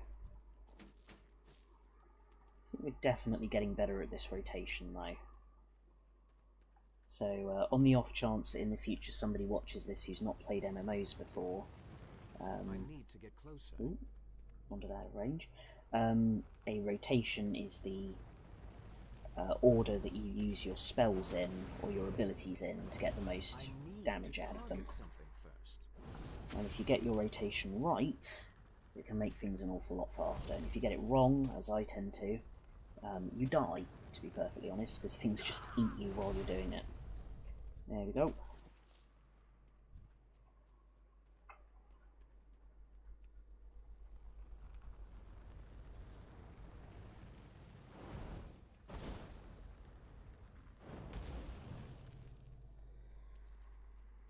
It's all just a question of learning what your abilities do and what their most effective order is. And as we've seen in some of the earlier live streams, and in fact earlier today, it can take some getting used to, I'm not going to lie. Hello again.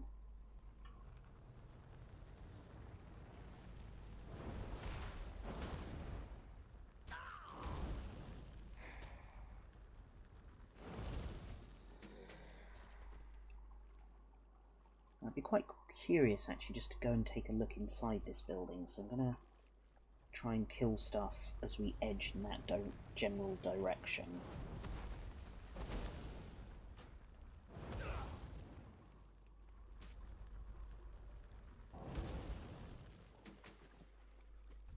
See if we can get in there and take a look.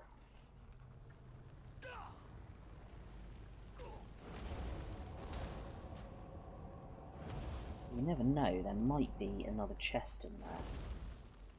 I've been quite lucky with those so far. Oh, there's a mana worm.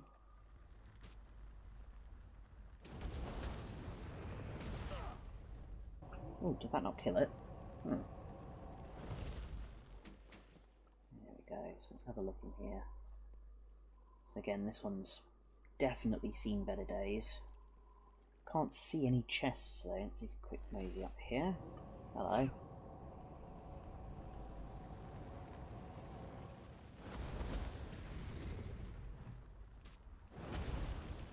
Boom. Very good. So no chest. Never mind. However, we have completed the requirements of that quest, so let's head this way. So we're now heading into vampiric mistbat territory.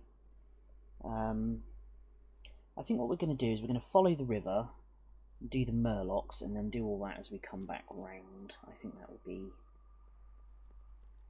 a slightly more efficient way to do this.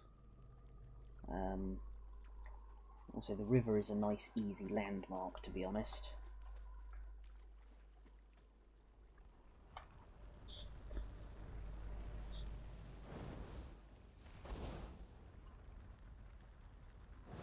Incidentally, if you do happen to be watching while this is live and you think I'm doing something stupid, do feel free to tell me.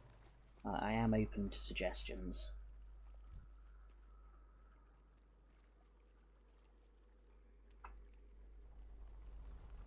Of course, I do, like most people, prefer constructive criticism to just general criticism, but I think that goes without saying.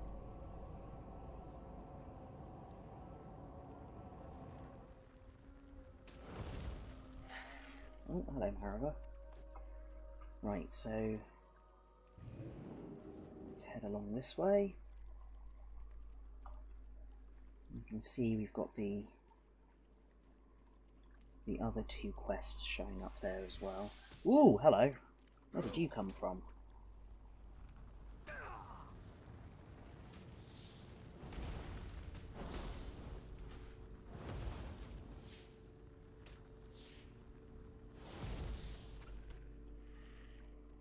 Right, let's see if we can avoid the misbat also getting us. I have a suggestion in chat saying use more fire. Yes, I will. As soon as more fire is available, we will use all of it. Woo! Hello. Murlocs. So, I think I mentioned in either the first or second section of this long play how Murlocs are notorious in World of Warcraft for dogpiling people and chaining. And because of that, we actually Target. avoided doing an early quest that had Murlocs in, I'm out of range. just in case. So I really hope that... Yep, there we go, we've got 2 in already. I was going to say, I really hope we don't end up with them chaining today, but of course they are, because they're Murlocs. And that's what Murlocs do. So, my plan for this is we're going to skirt around the edges of this area, and we're really just going to only kill the number that we need in order to get rid of them, or to get rid of the quest more specifically. And we're really going to try to avoid heading into the main part of the village, or the settlement, because if they start respawning behind us, we're going to be in quite serious trouble. And with any luck, they will have nice pristine spines that we can yank out like the monsters that we are, and get this over quickly. And someone's saying, don't forget to freeze them and back up as soon as possible. And yes, that is definitely something we will be doing if we meet a group of them. However, I've also spotted a vampiric misbat, so we're going to come across this side and kill that as well.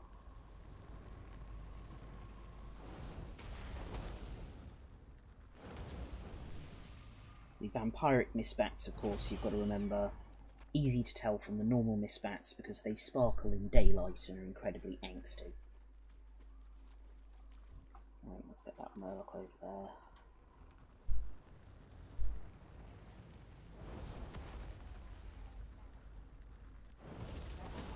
The other thing...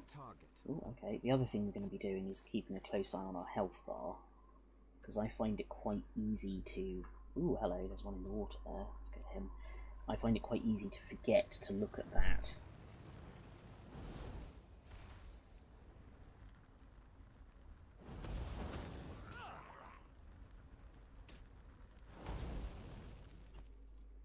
So we're getting plenty of clams here, but not much in the way of spines.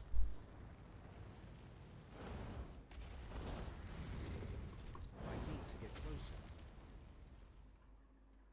Okay.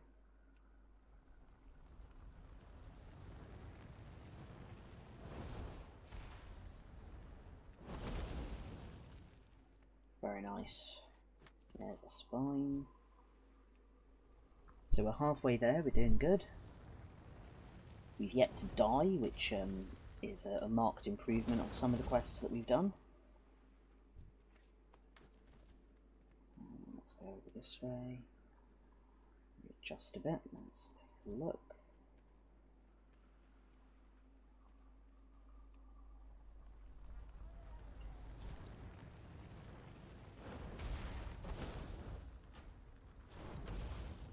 That one was helpfully throwing stuff at us, because it's always nice when other people also get range. That's not something I hate at all. Which, you know, maybe is a little unfair of me. They've got every right to use the same tools that player characters have. It's just, range is my one and only advantage, really, as a low-level mage. Very nice crab wandering by there. We'll try not to set fire to the crab. I don't have a target. Oh, my apologies. What's that running past? That is a spirit crab. Okay, and apparently I already have one, so we will leave that to do its crabbing around. Let's go for you.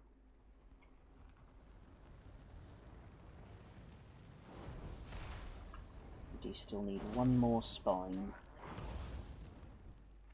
That will do nicely. Right, so let's take another quick look. So now we've got gargoyles, we've got the vampiric misbats, and we've got trouble at the Underlight Mines. Oh, and we've got retaking Windrunner's Spire as well, so let's head down this way, kill some gargoyles and head over to the spire. So we're doing well here. Hoping before we log out we should probably get to realistically level 19 and optimistically maybe even level 20, where we'll start to be able to use mounts and travel a bit faster. And as I've discussed in previous streams, this particular character we're going to be role-playing as a dragon. I used to be a member of the guild, or a guild, I don't know if it still exists, called the Sandstone Dragonflight, and we're going to be using this Sandstone Drake ability to turn ourselves into a dragon rather than riding a mount. And then we're going to potter around in dragon form, which will be a little bit faster, and just generally speed things up a bit, I suppose. Don't really know where I was going with the end of that sentence. Ah, so here we have Windrunner Village. Excellent. And over there, we have a gargoyle. I'm out of range. Interestingly enough, in Elder Scrolls Online, gargoyles are some of the nastiest creatures that you can fight. And these ones, by comparison, are surprisingly squishy.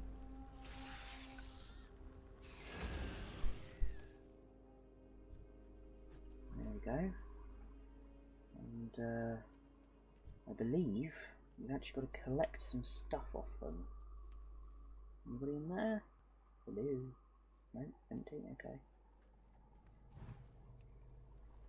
And over there in the distance you can just see the edge of the spire where we need to head as well. So we will clear out the village and then head up there.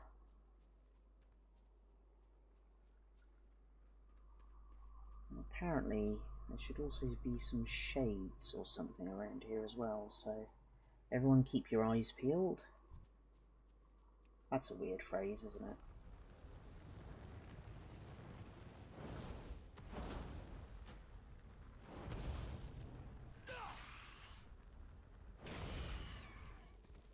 Ah, finally. Beginning to worry we were doing the wrong thing, killing the wrong stuff. It's too far away. Very well, we'll wait for it to come back then.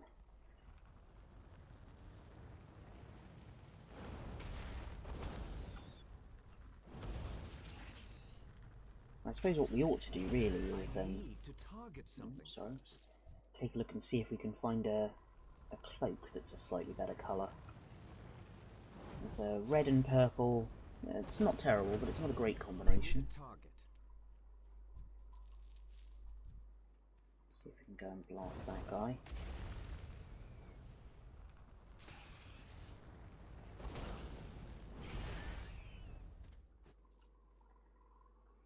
Ah, there's a shade up there. How do we get to you?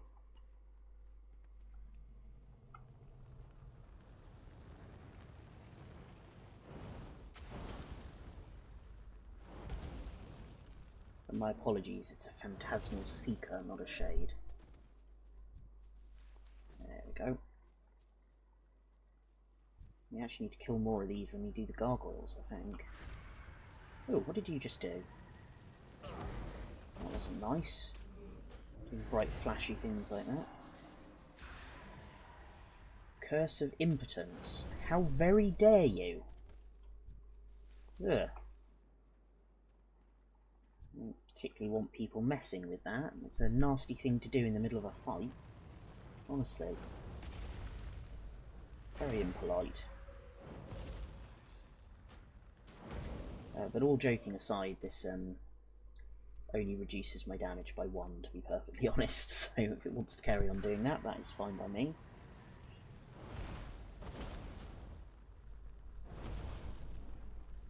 There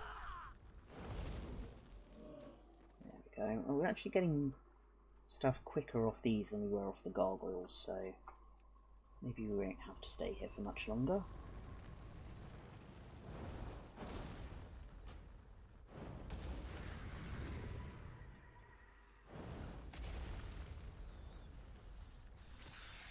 Oh no, that's not good.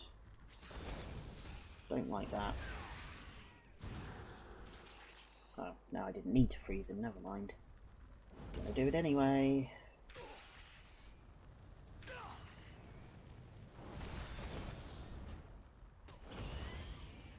Oh, we lived. I think that might be the first time we've taken on more than one creature at a time and not died. So things are improving, my friends. Let's see what's up here. Perfect.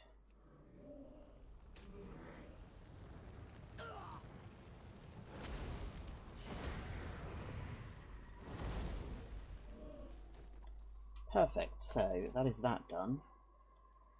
So now we're going to head over and retake Windrunner Spire. Oh, I've been spotted. Hang on.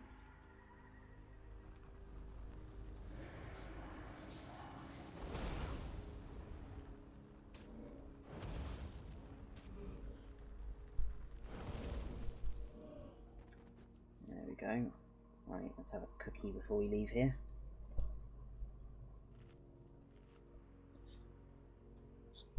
I've just seen we've got some mail from the auction house, which will be the money from that shirt that we sold, so we might later on make a few more of those and sell them if they're being popular.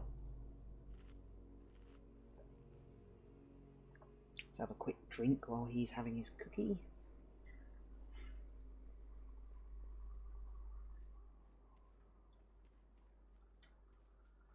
So if we follow this road up here and then head down towards the coast, that should take us to exactly where we need to be. I think. My direction sense isn't fantastic. Or am I just running the wrong way? No, there it is. It's over there. So yeah, we need to rejoin the main road. In the meantime, let's kill some mist bats.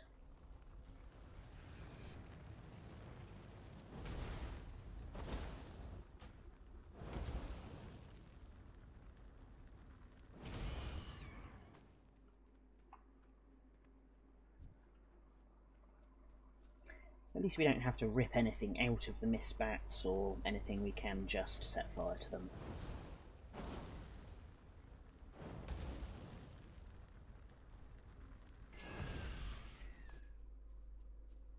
I'm not entirely sure why I'm taking these patches of hair. I mean, obviously we can sell them, but what do people do with them that means they have value? Are they using them as wigs? Is that what the undead uses for hair? They just stick a patch of bat fur on top of your skull and have done with it? Who knows?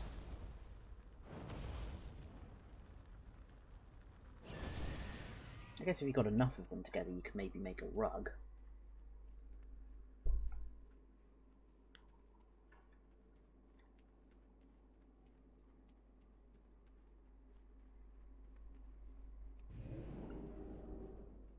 And there we've got a fallen ranger.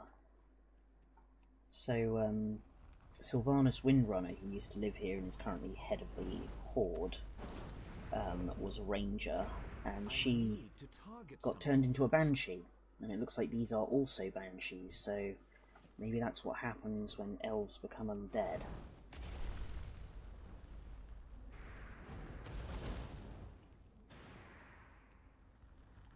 Then again, they've got range and I've got range, so we're just gonna chuck energy bolts at each other across a distance, which suits me just fine.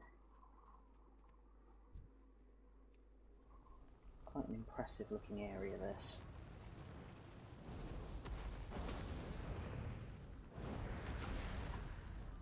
And now we've got some acolytes as well. These are people who, either through mind control or undeath or some reason, have decided that they want to work with the Scourge. I'd like to think they're undead. It would be weird for living people to work with the Scourge, seeing as their entire real purpose was just to create huge numbers of undead. It'd be a bit like working for a company that's basically saying, yeah, we want you to do all this and then we're just going to kill you. Sorry. Oh, and we've picked up a quest there, so we kill this fine lady here and then we will read that. Come on. There we go. So, the lady's necklace. The necklace shimmers, a remarkable piece of jewellery that doesn't seem to succumb to the gloom that permeates the Ghostlands. Given the inscription and where you found it, It must be the lost property of Lady Sylvanas Windrunner herself. Perhaps it would be best to first take it to High Executor Marvin in Tranquillin. He seems to be the highest ranking Forsaken in the area, and is sure to know what to do with it. Excellent, so we don't have to go out of our way for that one, we can just take it back with us.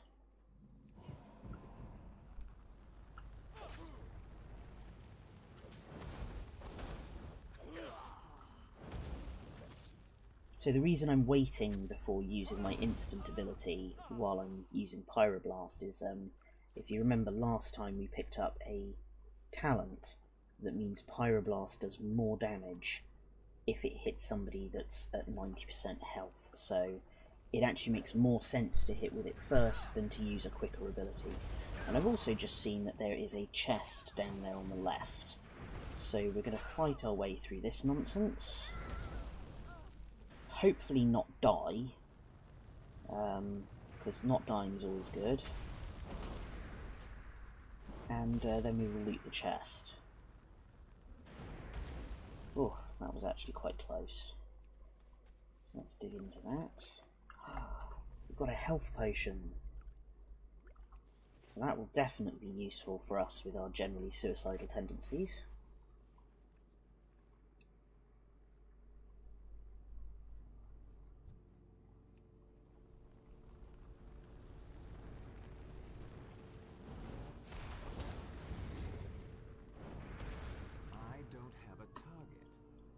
Well, there's one just there if you're... Oh, not in line of sight, okay. Fine, I'll forgive you.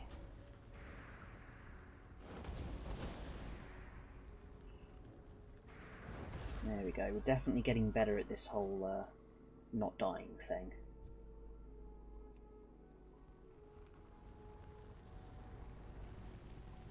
There's something over there, you can see a ship and an island in the distance. And that looks like Night Elf architecture to me, so I wonder if there are more Night Elves over there that we're going to have to deal with.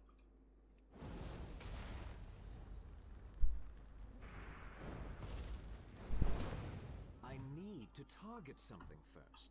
How about that? Can you target that one alright? Good man. Oh, hello. Oh dear.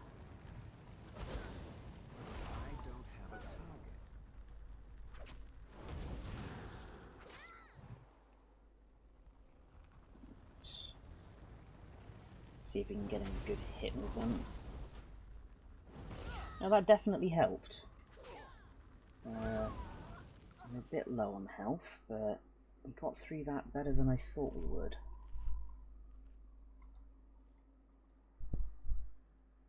So we'll probably go for about another hour, which should be long enough to finish up the last of these quests. Maybe not Knucklerot and Lezerin, we'll take a look at that. I try to be a bit conservative when I'm estimating what we can actually do in any particular live stream, because I would rather sort of manage expectations than promise the world and not be able to do it, so... Anybody hiding around here? No. So we only need one more each of these, and then we've just got to get a way out of here, really.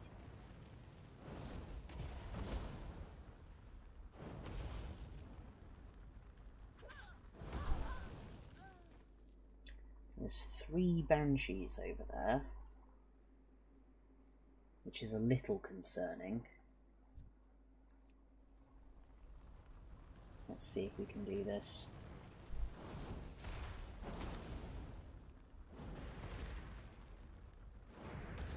Ah, luckily they don't seem to be that observant. Oh, no, that one spotted us. And she's told her friend. Fantastic. And these guys are ranged, so there's really no point me freezing them. If I just stay over here. And it's a bit of a DPS race, really. But we should be okay. Nice. That second fireball always does it. That's good.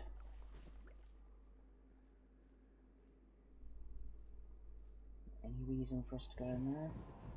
Don't think so.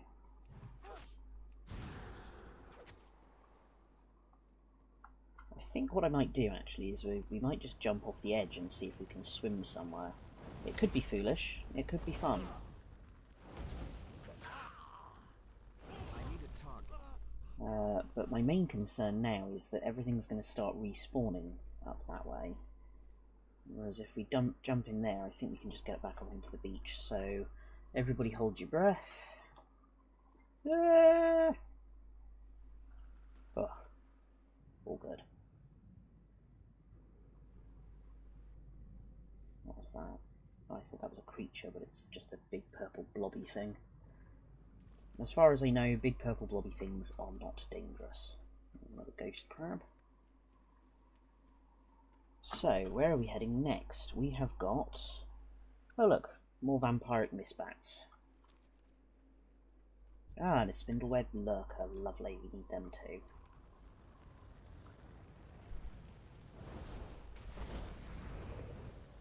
I need to target something first. Not sure if there's anything around here we can target. Ah, let's have a go at that. I'm out of range. Oh yeah? Okay. I need a target. I can't carry anymore. Oh dear. Yep, our bags are full. Well, in that case, I think we need to abandon this and go straight back to town. Because otherwise we're going to miss a lot of opportunities for making money. So, let's see if we can get onto a road without triggering anything. A bit worried there might be something in there.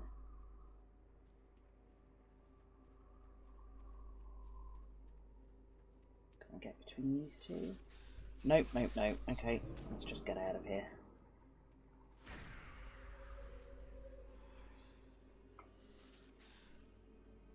Now this will chase us for a while, but I'm hoping we should be able to outmaneuver it. And it should give up. And there's Marava flapping away behind us, desperately trying to catch up.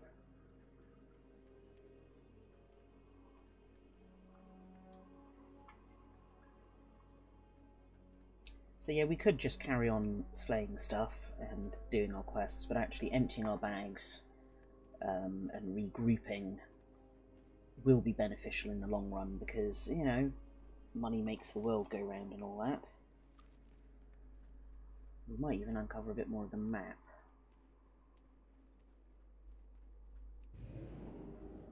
And in a couple of levels, so we're literally about to hit level 18 now, in a couple of levels, travelling will also be a bit quicker.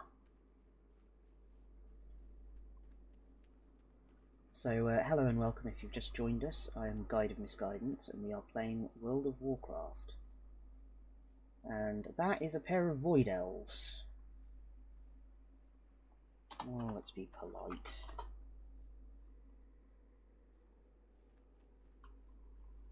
Void Elves are an alliance race, so I really don't know what they're doing over here. Oh. And there's a hidden rogue that I just saw go past there.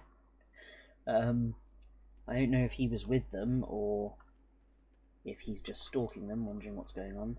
Ah, hello. That is Lurzran.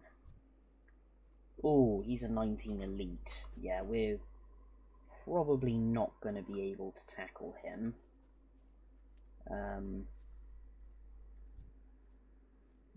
We could give it a go. Live dangerously. But I'm pretty sure he's going to kill us.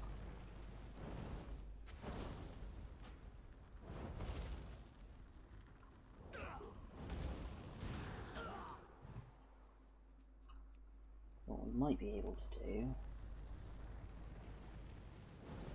is keep him at bay with freezing for a little bit. No, that didn't work. Ooh, okay. Yeah, no, this isn't going to work.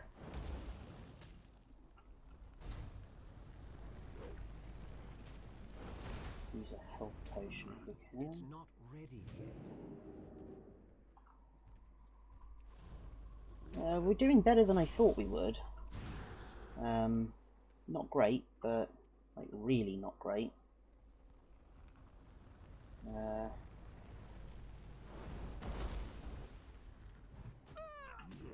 well, you know what, we got him down to 3/4 health. That bodes well for the future.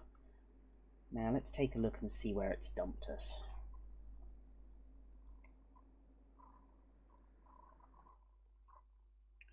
So, oh, we've disconnected. Of course we have.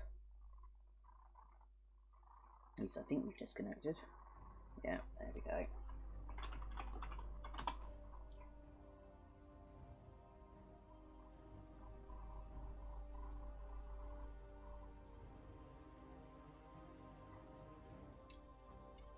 Ah, looking good there, Maradiva.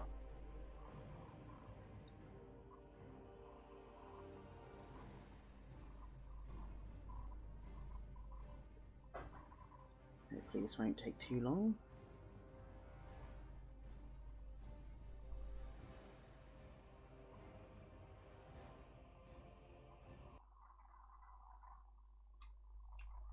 Right, so it's actually dropped us back at Tranquillin, and normally what I might do if I was playing by myself is I'd res here and carry on, but there is a phenomenon called resurrection sickness, which massively reduces all of a character's stats for 10 minutes.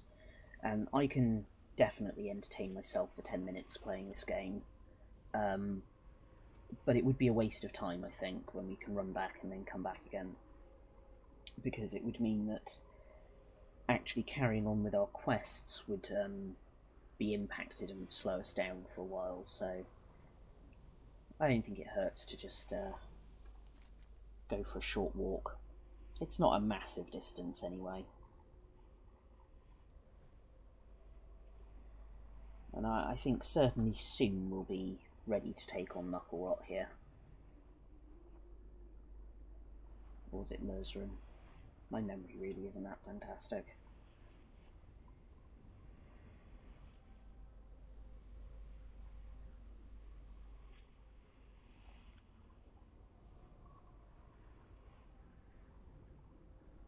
It was Knucklerot. I was right.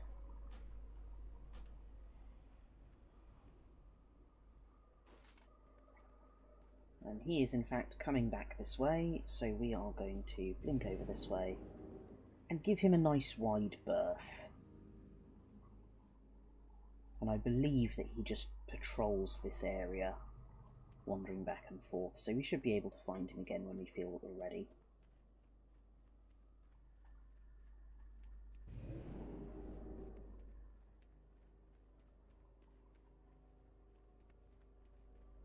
Oh, Lurzerin apparently is up here. So we're going to give him a fairly wide berth as well. At least I hope we are. Yep, there we go. So that's good. At least now we know where they are. I've got a message in chat saying someone was killed by him yesterday, and yeah, they're pretty tough. And I remember them being tough even with my hunter. I think they are designed to encourage people to form groups. But we'll come back to that. It's not an essential one. It was a quest that was given to us by a post of wood, so if a person had asked me to do it, I might be a bit more bothered. Right, you wanted Murloc spines, I believe. Is that right? Hello. Ah, actually, before we do that, let's sell some stuff. Everything has a price. Yes, it does. So we're going to sell everything that's not a green item or a crunchy spider leg.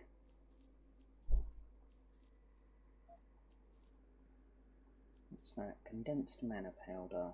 No, we don't need that. Oh, a banana. I'm going to sell that. Ice cold milk. Very nice, but we're going to sell it. We're going to keep the health potions, though.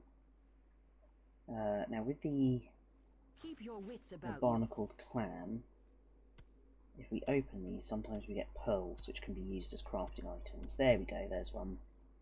So we're going to keep that. Your gold is welcome here. And sell the meat. Death to all who oppose us. And then let's disenchant our old gear.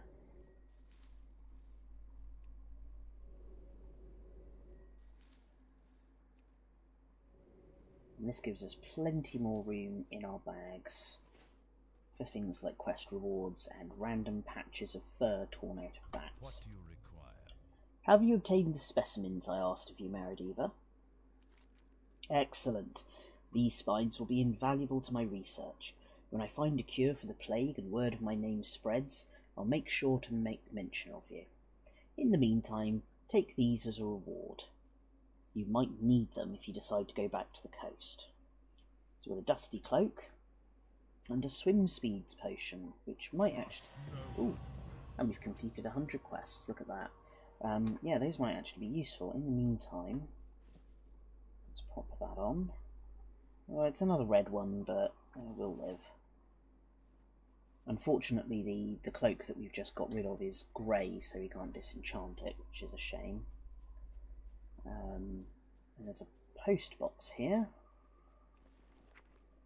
And we can collect our 96 silver, so we sold it for a gold piece. And got a tiny bit less after auction fees, but that's still, every little helps. Who are you? Ah, you're a stable master. Stable masters are for hunters to leave pets, and I believe also... I'm looking for a lost companion. So you can buy a toy here, and I believe... selling that. We can also resurrect battle pets here, but we're not doing battle pets in this playthrough, so... I have one-of-a-kind items. So let's give him some crunchy spider legs. I believe I can hear the dame's belly rumbling even from here. I take it that you are here talking to me because you have what I asked you to obtain. And yes, yes I can. Well, yes I have even. Here we go. Very well, these will have to do. No, don't describe them crawling around, I don't want to know. I'll work my magic upon these legs and they'll turn out quite tasty. A little spice here, a pinch of herb there, and then of course some arcane ingredients, and voila, a meal fit for a queen, or in this case a dame. Your service has been quite adequate, mage. Here, take this recipe and some samples. Farewell. Very nice. So he's given us a recipe, so I think we're going to learn how to cook from him. And then what can we make? Spiced bread. Herb-baked eggs.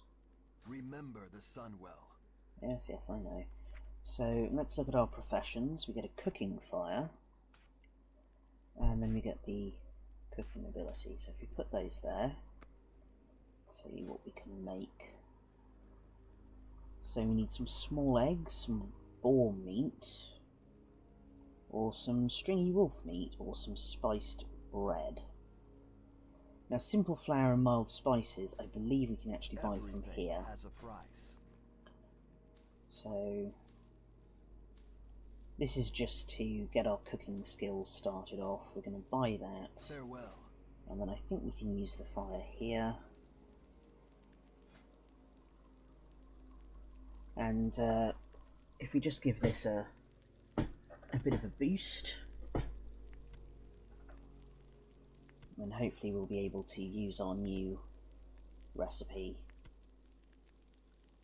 Look, even the candelabra here has got little floating candles around it rather than having them attached, because elves are just fancy.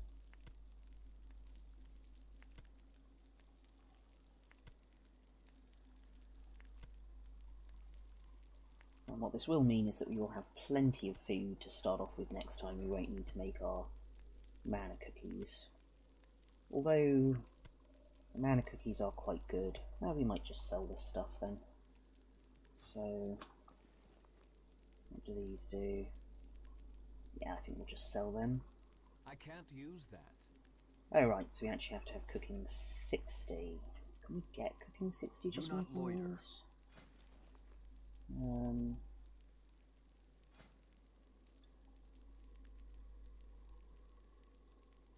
So yeah, let's do some more.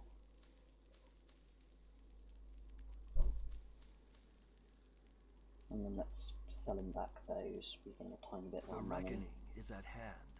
That's nice. So if we can get to 60 doing this and learn that recipe, then killing spiders will still have a purpose, because I think we need spider legs for that recipe. Whereas wolf meat and small eggs and roasted boar kind of sucks to start off with those here, because none of those animals actually inhabit this area. So we don't really have a chance to level those up.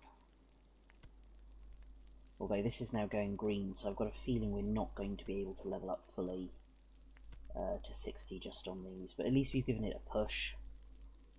And if we come across any of those animals when we leave this area, we might be able to do something with it. So Choose wisely. I'm going to choose to sell you those. So yeah, this requires crunchy spider legs, so we will keep those there. And you know what? I know what's in those, so we're going to sell them. Because frankly, that's a bit gross. Shorelaran. We'll use another one of those. And let's go hand in some more quests.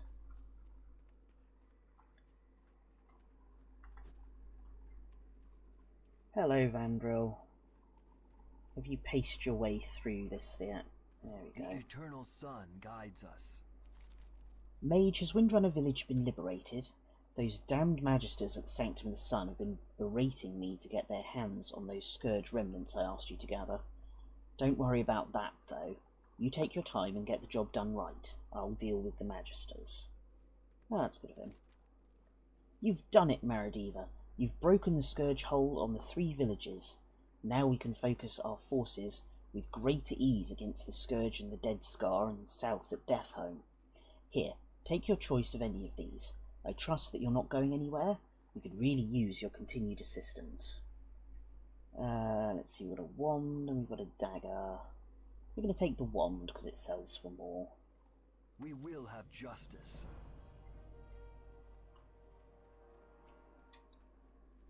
And let's head up here and have a word with these people. There's Dorenis, who I have to say has got really lovely red hair. We will persevere.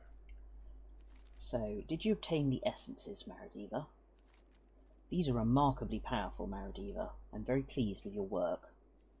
And he's got a new quest for us. You've proven your loyalty to Tranquillin and have helped us defend it against the threat of the Scourge. Some of our most powerful magisters have come from Silvermoon to help us take the fight to the enemy's doorstep. They've rebuilt the Arcane Sanctum to the south and have driven the Scourge away from the surrounding area. They plan to launch an offensive into Deathhome, Darkan's stronghold. You would do well to join them, Maradiva. I'm sure they can make use of a seasoned mage like yourself. The reckoning is at hand. So he's sending us to another quest hub, which is interesting. I think we will finish our current series of quests before we head off and do that. So let's talk to the Dame first. Glory to the Sindori. Disappointing that the Night Elves' plans were not readily apparent at Andoroth. However, those objects that looked like small magically grown trees with powered orbs atop them sound interesting. It would appear that we'll need to be more direct in our information gathering efforts. Here, take this coin and these potions. I believe that you'll have use of them before we're done dealing with these Night Elves. Excellent, more potions. So, into occupied territory. Now, the more direct course of action that we are going to take to figure out what these Night Elves are up to is to have you go to their island and steal any information that you can come by. Oh, brilliant. I want you to head west down the road out of town to Shalandris Isle, just off the coast. Go there and recover any plans they might have on the island or on their ship. Farewell. Oh, yes, that must have been what we saw from the tower earlier. Okay, we can do that. So, High Executor. What is it? The Lady's Necklace. What's that you have there, Maradiva? You say that you found it in one of the Scourge, on one of the Scourge, not in it, at Windrunner Spire, and that there's an inscription on it. Let me see. Here, take this coin for a job well done. Excellent. And now I'm certain that Lady Sylvanas will be pleased to hear that we've made progress in the matter. Here, take this coin as payment for your efforts. Excellent. Journey to the Undercity. This is quite extraordinary. It appears to be a gift to Lady Sylvanas Windrunner from her sister, Illyria. You must take it to her in the Undercity at once. The lady holds court in the Royal Quarter. To get there, use the Orb of Translocation in the inner sanctum of Sunfury Spire in Silvermoon City. Oh, look at that. The ice cream van's back. Can you hear that? I'll wait for it to go past. God, that is quite loud today. Okay. To get there, use the Orb of Translocation in the inner sanctum of Sunfury Spire in Silvermoon City to cross over to the Undercity. Once there, take the elevator ride down into the city proper. Use your maps if you need help finding the Royal Quarter. So I think we might actually do that a bit later on.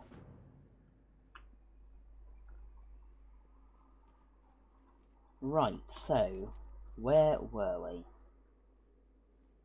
We've got the vampiric misbats. Oh, we've got to go all the way back over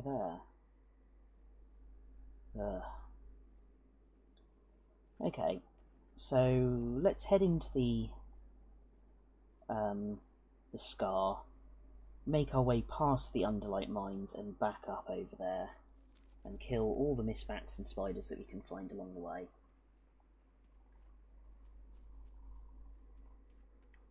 And that will be the best course of action. Now we've got space in our bags. Oh, that's a long way down. Why is there a path here if I can't get down? Alright, let's give it a go. Am I dead? I'm not dead. Good. I think that would be the most effective course of action. Now we've got our bags empty again. We can actually loot stuff and get more money.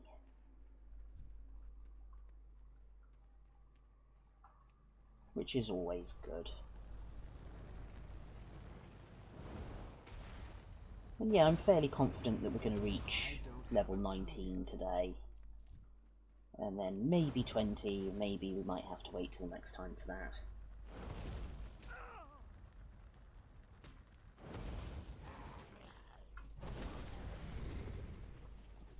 Oh, excellent.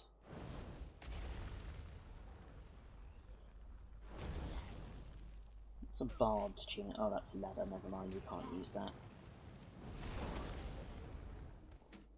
It's a shame that we can't use it, but these things happen.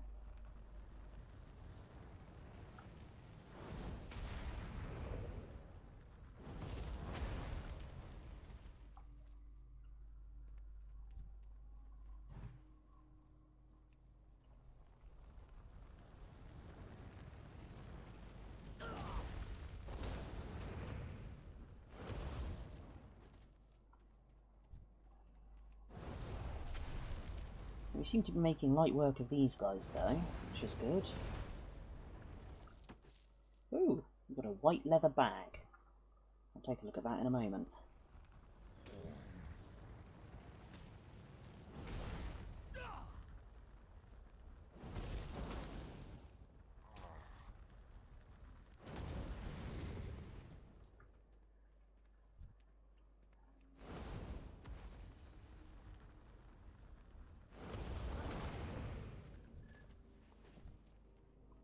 To get closer. It's a good job we did empty out our bags, otherwise we wouldn't have been able to pick that up.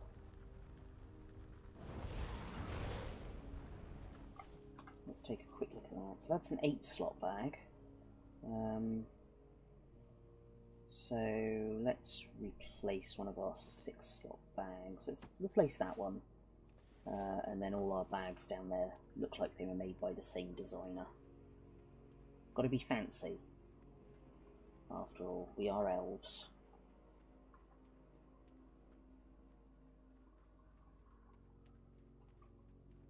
We'll crack at a few more of these guys.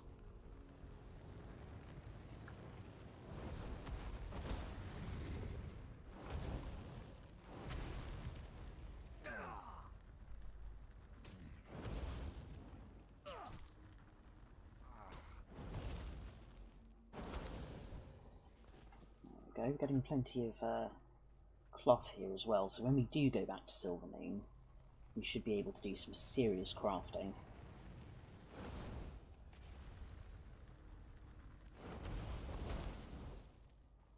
And maybe even sell a few more of those shirts that we were making. What's that? It's a Phantasmal Watcher, which I don't think we actually need to kill, so I'm just going to get out of the way of it for a little bit.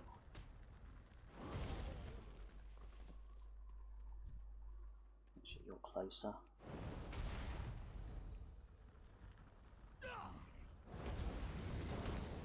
I need to target something first. Very well.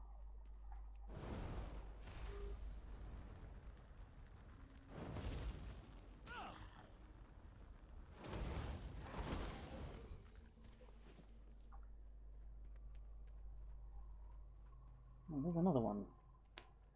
Phantasmal Watcher. So yeah, they're not things that we have to kill. I've got a feeling getting too close to them would be a bad idea. Something about the name Watcher just suggests that they're going to cause trouble. Who's that over there? Oh, that's real Rumi. We saw him earlier. As opposed to the fake Rumi. Got to remember that. And he's making light work of those guys. He's got swords, so he's a warrior, yes. Excellent. As I mentioned earlier, warriors seem to have a much easier time at this sort of level than mages do, but we are, having said that, we are doing well.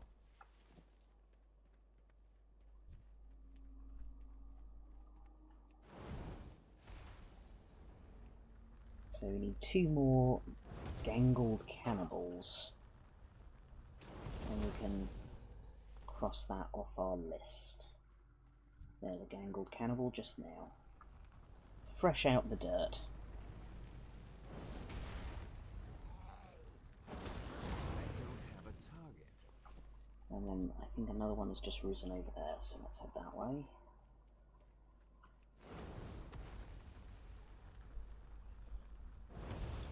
There's a nice yellow splodge on my map there. That's Lurzrin again, so we're going to avoid him because that proved to be much harder than we can handle at the moment.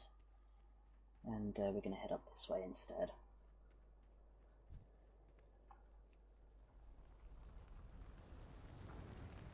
And take on some mist bats and spiders.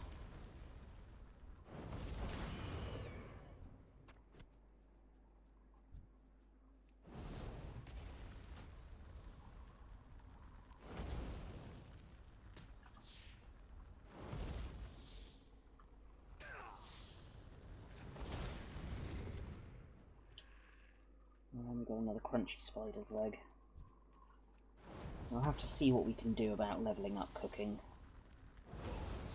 Incidentally, if you are watching and you happen to be in the EU servers, if you feel like sending any boar meat or... sorry, was it chunks of boar and wolf meat to Maradiva on Argent Dawn, it would be greatly appreciated. Because there are none in this area.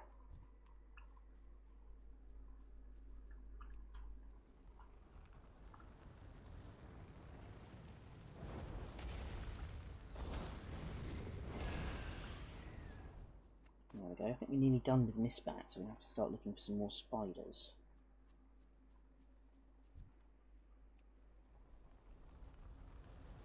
No, we still need 4 more spiders. I need a target.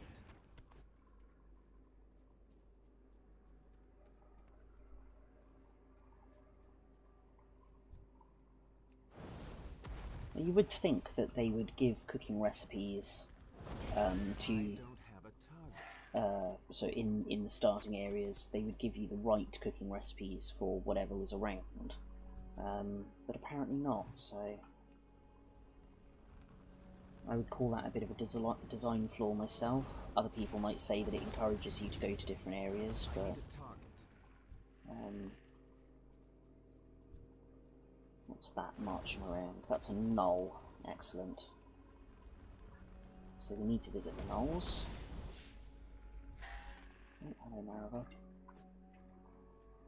But before we do that, we're going to head up this way and visit the Night Elves.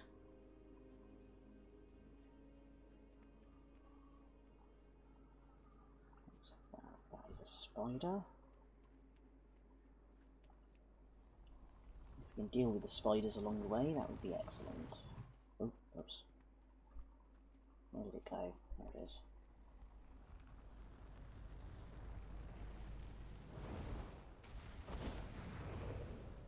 I need to target something first. And that should be our last spider there.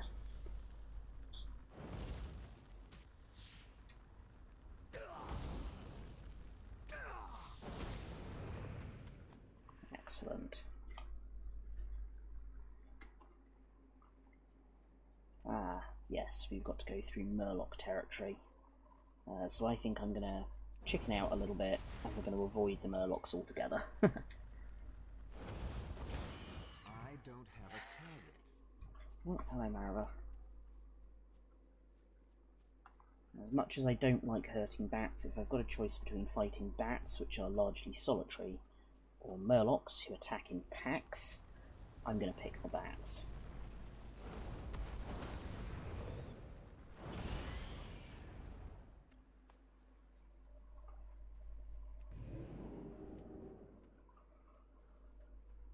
Right, so let's see if we can find a safe crossing point.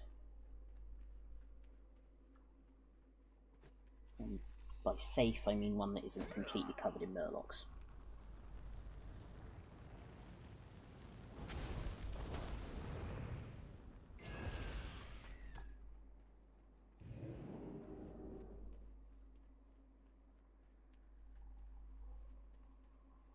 So yeah, I am going perhaps a little further over than I would need to, but if it's going to keep us out of harm's way... So there's even ones in the water here, so let's see if I kill that dude. I might be able to kill him and then nip straight through.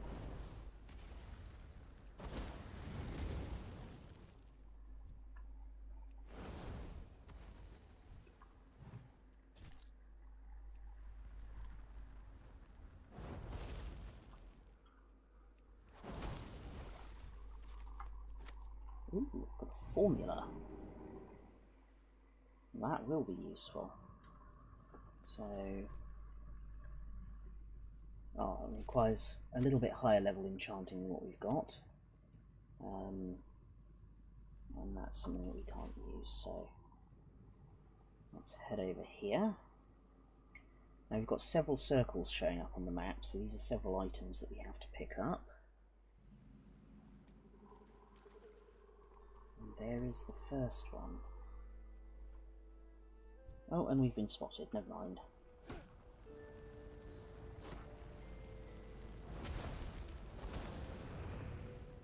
need a target. Right, let's find a target.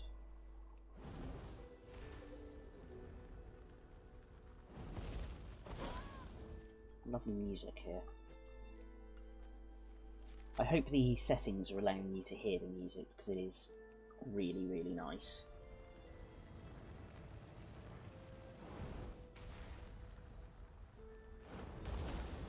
I need to target something first. Oops, didn't see that one running in behind me. Well, both these guys are ranged, so again, there's probably not a massive amount to be gained from freezing them, although she's not attacking me again. Maybe she's not ranged. He's running off. Marava, get out of the way.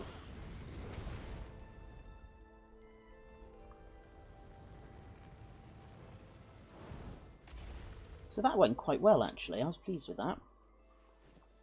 Let's collect these. We need to loot. Yeah, we need to loot him over there. And then where's the last one? Oh, that's going to be on that boat, isn't it? Look, they've even got a moon well here that they've set up.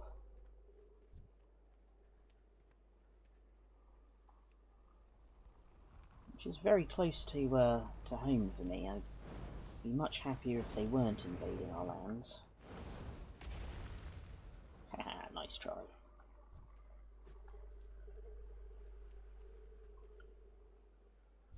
Right, so you're patrolling, so let's go for you first.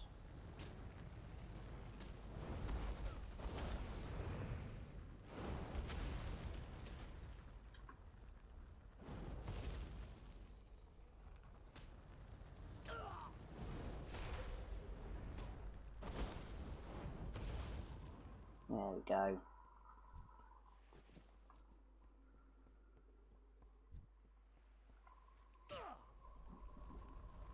I might have to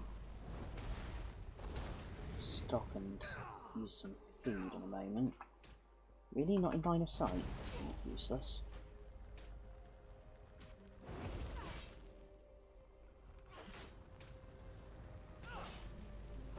Oh. I was hoping I could at least kill that one before they got me, but where's it put us? Ah, way back over here. Well, that sucks. Alright, let's run back again. Have a quick drink while we're doing that.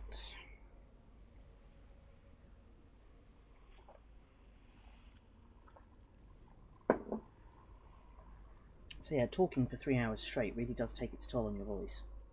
I've also noticed it taking a toll on one of my ears. So obviously you can't see me, I haven't got a webcam set up, but I have quite a lot of earrings, and it turns out that even these headphones, which actually fit surprisingly well, sort of dig into the side of my head a little bit, or at least they force my earrings to dig into the side of my head. So I was toying with the idea of extending some of these live streams to a little bit longer than 3 hours, but actually I think 3 hours is about all that my earlobes can take, so we'll be carrying on for about another 20 minutes or so, and then we will be back again on Wednesday and Thursday to carry on with Maradiva's adventures in death and running through the afterlife. But we are doing well. I'm still confident that we're going to reach level 19 for definite. As you can see here, we're pretty close to the end of the level. And if we're lucky, when we hand in all these quests at Tranquillon, it might even bump us up to 20. So we've got a couple of other quests that hopefully we'll do on our way back, although one of them is Knucklewot and Lurzarin, which I'm just not confident that we're going to be able to do.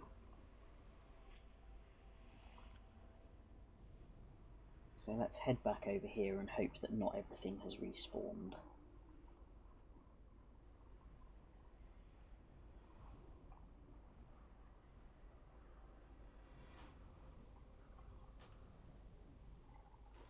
Welcome back, Mariva. Hello. And no, looks like we're good, so let's get up here. Oh. And there is a high-level Blood Elf loitering around here. I wonder what he's doing here.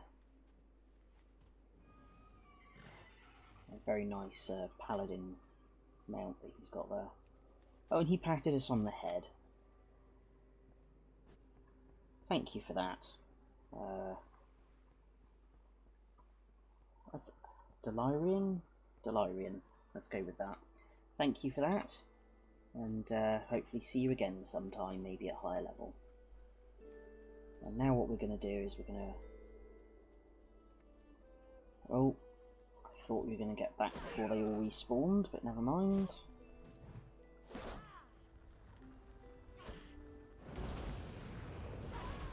So what we're going to do is we're going to set fire to her and then run away.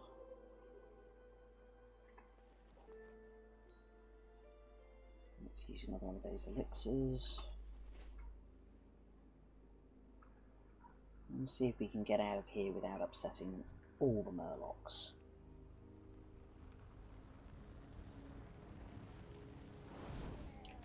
But no, we have been spotted.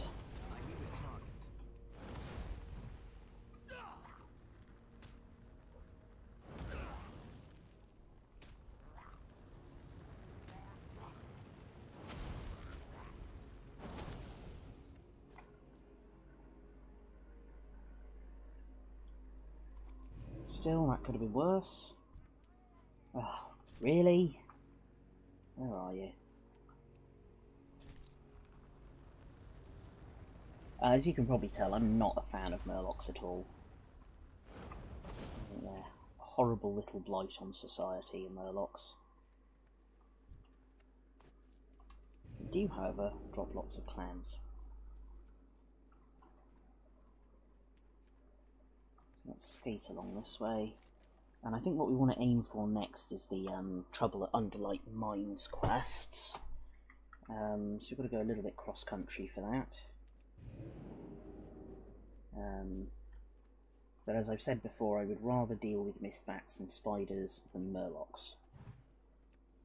And once we have that done, we should be able to head back, hand in all our quests, and bask in the huge amount of experience that we're going to be getting.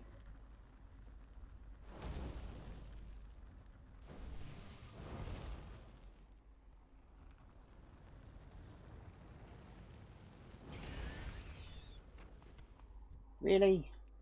Okay.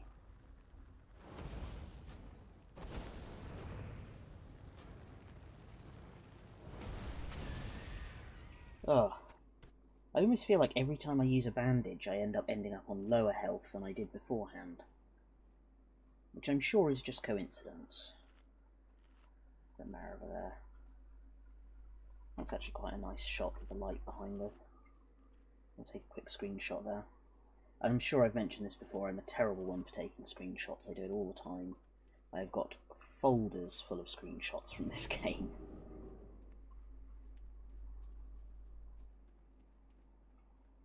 Now the other thing we've got to be a little bit careful of here is this is the village that's surrounded by gargoyles. So if we can avoid running into them as well, that would be good.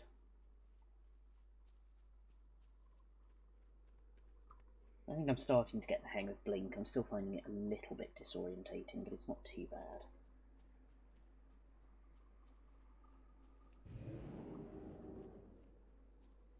Right, and there is a knoll over there. So, well, let's start with the shaman. And it looks like this should just be a case of clearing out the knolls and doing our usual fiery damage to everything that moves.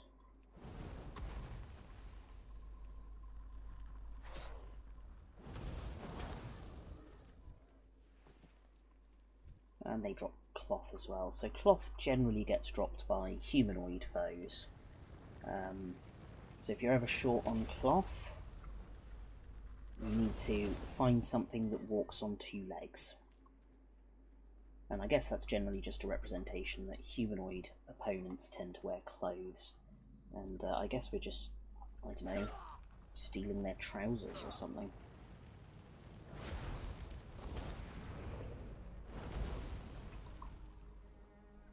Let's go for that one. Now, there's a lot of them and they are fairly closely packed. So, as usual, we want to be a bit careful about this, or we are going to end up dead again. What a surprise.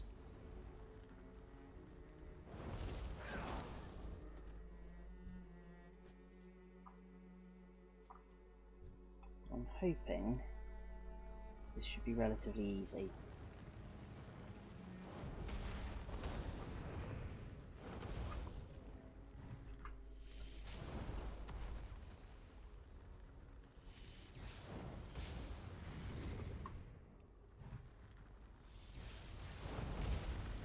Oops, I thought the other guy was dead. That was my mistake. So, there we go. So we've killed all the shamans that we need. So now I think it's just these the general gnolls and scavengers. And we appear to have caught their attention. So yeah, that's level 19, we're doing good. Oh, there's more in there. Let's stay out of there for now though.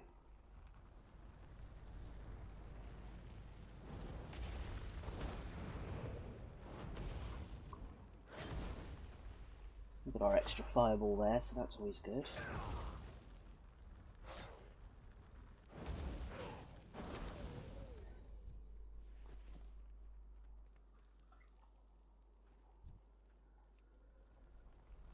Is he going to walk out of range? He better not. There we go.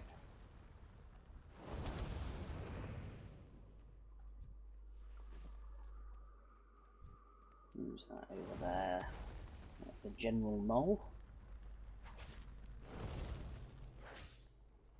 Oh, there's a quest up there as well, so let's head up that way. See if it's something local. Because if it's a quest we can do while we're here, that will help boost us up towards level 20. And I would like to think that we can do that, do these quests and get back to Tranquillin in the next 15 minutes. I would hope so. I might be wrong. Baladash Malinore. Underlight ore samples. I was sent here from the Sanctum of the Sun to collect some ore samples, but the gnolls have overrun the place. It's going to be my head on a platter if I don't get those samples to a Magister soon. Maybe you could help, Mage? You can find the ore in the tin and copper veins here, and the gnolls are carrying it around too. When you have enough, take it to Magister Qualestis at the Sanctum of the Sun directly to the east. Go across the Dead Scar and you'll find the Sanctum just south of Sungrazer Peak. The reckoning is at hand. So, yeah, I mean, if the gnolls are carrying it, we can definitely kill a few of them and pick it up from them. I'd rather not go into any of the caves if I can help it, just because we'll end up being cornered. And we all know how that ends. Let's see what we can do.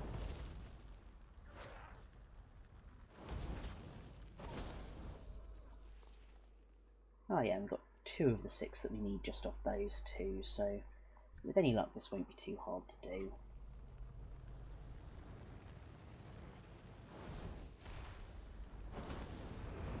Here's some more scavengers. And another shaman, who we're going to kill anyway, because otherwise he's going to have a crack at us.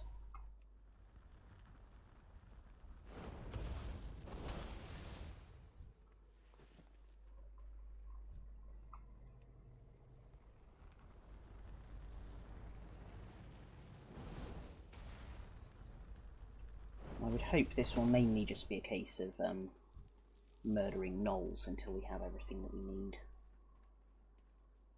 More over this way.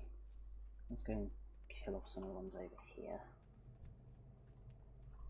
And again, I'm going to be a little bit wary of everything respawning behind me.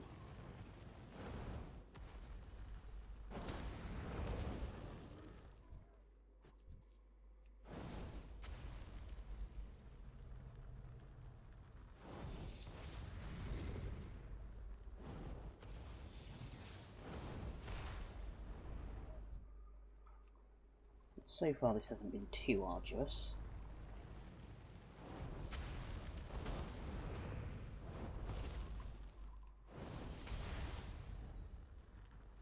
And if we get really lucky, we might get everything we need just from these guys.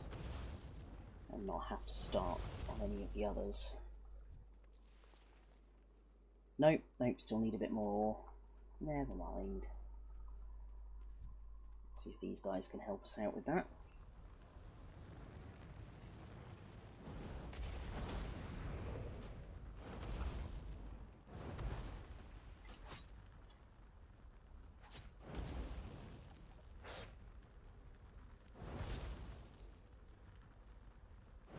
Where he thinks he's going. So no ore off them. What you might be able to hear actually is gnolls are hyena people, essentially, and sometimes they chatter, and it's actually quite a creepy sound. I'm not personally fond of hyenas anyway, because of the fact that they giggle and chatter.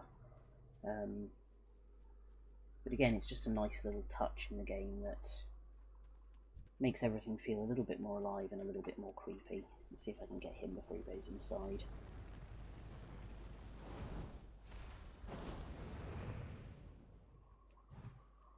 Oi! Excellent, there we go. So that's all the ore samples complete. And we've got Mazar, hello, 22 level Orc Warrior.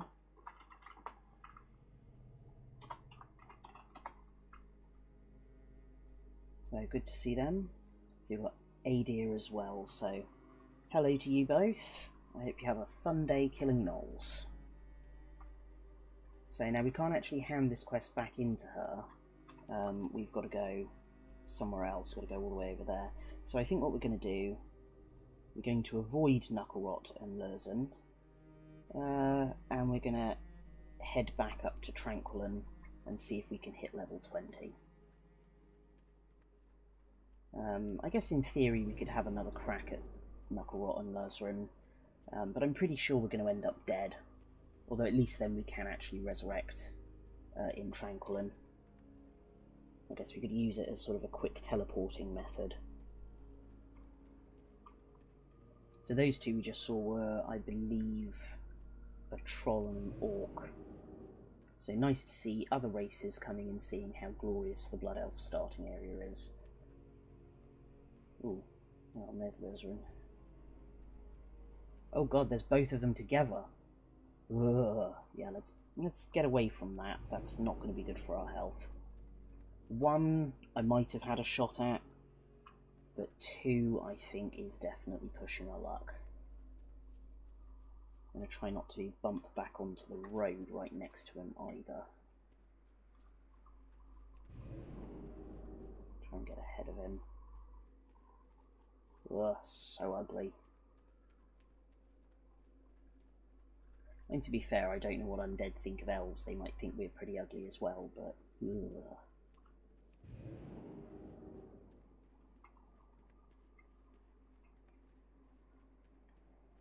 So let's see what we get for handing in these quests.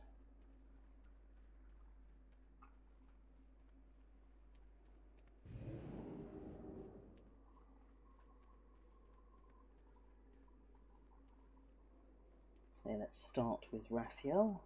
I am forsaken. Yes, you are.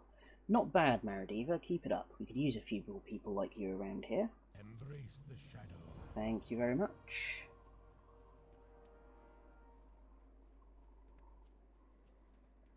And then let's head in here as well. The dark times will pass. How fair are efforts to uncover the Night Elf plot on Shalandris Isle, Mage? Troubling. These plans show the Night Elf forces at Anderoth, which we already knew, but also at An Owen, a more remote ley line nexus to the southeast. There is a third nexus to the east, which is not mentioned, named Antalas. I have a very bad feeling about all this, Mage. Yeah, it sounds like they're trying to steal our energy supplies. You must deliver the recovered Night Elf plans to Antelis for me. It is to the east, on the southern slopes of Sungrazer Peak, just to the northeast of the Sanctum of the Sun. Magister Ooh, okay. No, we're going to log back in, because I want to finish reading that. It was a bit sudden, that one. Oh, look how beautiful that robe is. Love the stripy pink and purple he's got going on there with the blue. Very fashionable. Ah, right. The eternal sun guides us. Magister Silastor is there conducting ongoing studies into the leyline nexus energy for potential use in our fight against the Scourge. Have him look at these plans to shed some light on what it is that these night elves are up to. Hold your head high. Will do. And then let's talk to Meltendus. That's a fair job of butchery you managed there, Mage. We'll get the miners back to work now. I'm sure they'll be disappointed that their break is over, but there's armour and weaponry to be made, and that requires ore to be mined. Here, take this as payment for doing your duty. Go get your armour and weapons repaired and have a drink on me. Ah, I will do. Thank you. Victory for Sylvanas. So that was good. So we're nearly halfway through the level. Let's see. Small green pouch we're going to keep. That we can't use yet. Didn't get any more pearls. We've got a rotting heart. I seem to remember there's a quest that needs rotting hearts, so we'll keep hold of that. Ooh. Oh no, it's leather, we can't use it. So let's disenchant these.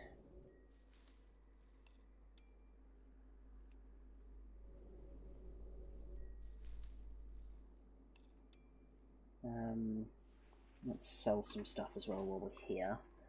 And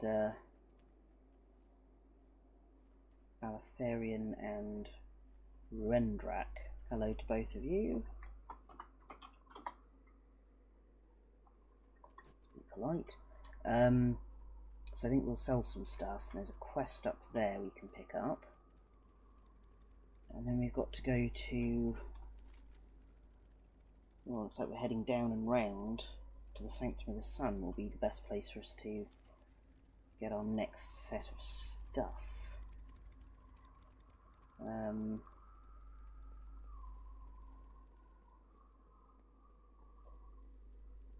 What have we got going on up here?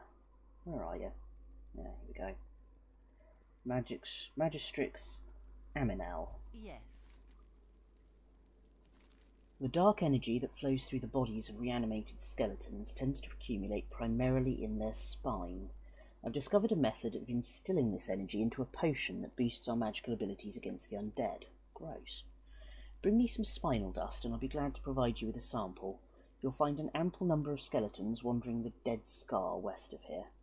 Okay, so 10 of those, more ripping out of spines. I hear the Amani trolls eat their enemies' hearts to steal their strength. They might just be onto something, Maradiva. Oh no, don't make me a cannibal. With the proper treatment, the hearts of the unliving can produce potent elixirs. Hunt down the zombies that roam the Dead Scar and bring me their hearts. I'll show you the kind of enhancement we can perform to your physical prowess against the undead.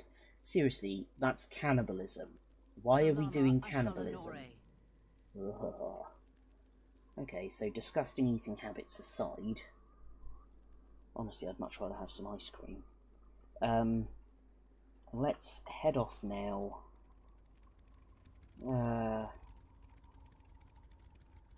Let's head towards the Sanctum of the Sun. I think that's our best bet for gaining experience. And no doubt they'll want us to do some more stuff for us down that way as well. But if we head there, see what they want from us, and then I think that will be enough for today. So yeah, level 19, that's pretty good.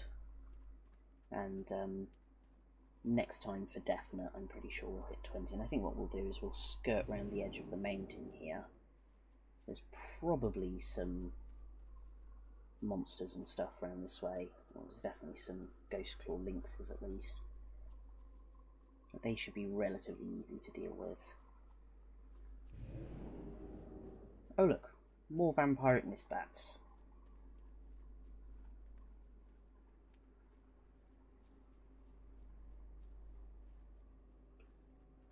Why is it still highlighting them? Have we got another quest that we need to finish with them?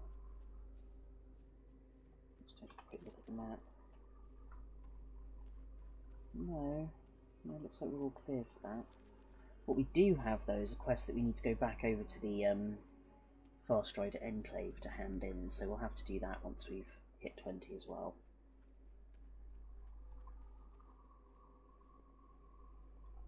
But let us deliver these. How may I help you, Mage? My apprentice was unable to take care of this herself. I shall have a word with her when she returns then, gnolls or not. Speaking of which, why didn't she return with you? The Magister sighs.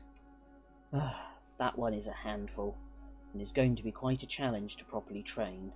Thank you, Mage, for bringing me these samples. For bringing these samples to me. We are hoping that we can uncover some special property from them that will help in the fight against the Scourge. Please take this coin as a token of my appreciation. We will have justice. Right, so we've handed that in. We've got another quest to hand in here. Baladash, Malanore. We will have justice. Wait, was there somebody up here? There is! Excellent. Magister Adunus. State your business. Durenis sent you. Very well. I suppose we can use your aid in fighting Darkan's forces. Keep your wits about you. Oh, we don't meet the requirements for that next quest by the look of it, so... But there's a quest here. Our enemies will fall. Magisters and Farstriders may not see eye to eye all the time, Maradiva. When it comes to Darkan, however, we're all in agreement that a way must be found to defeat him and his legions. Ranger Vianna, at the Farstrider Enclave northeast of here, has come across important information regarding our enemy. Speak to her and see if you can be of assistance. So that's good. So that's a quest that will actually take us back up here, where we need to hand in some quests anyway. So we will do that next time we log in. It looks like we're going to go via Antilus, hand in that there, and then that should take us to level 20 and get us our mount, or at least our dragon transformation. So I think we will log out here. Look at that lovely robe, so fancy. So thank you for joining me today. We've done good progress, we're nearly level 20, and we will be streaming again on Wednesday and Thursday. So I'm Guide of Misguidance, and I look forward to seeing you next time.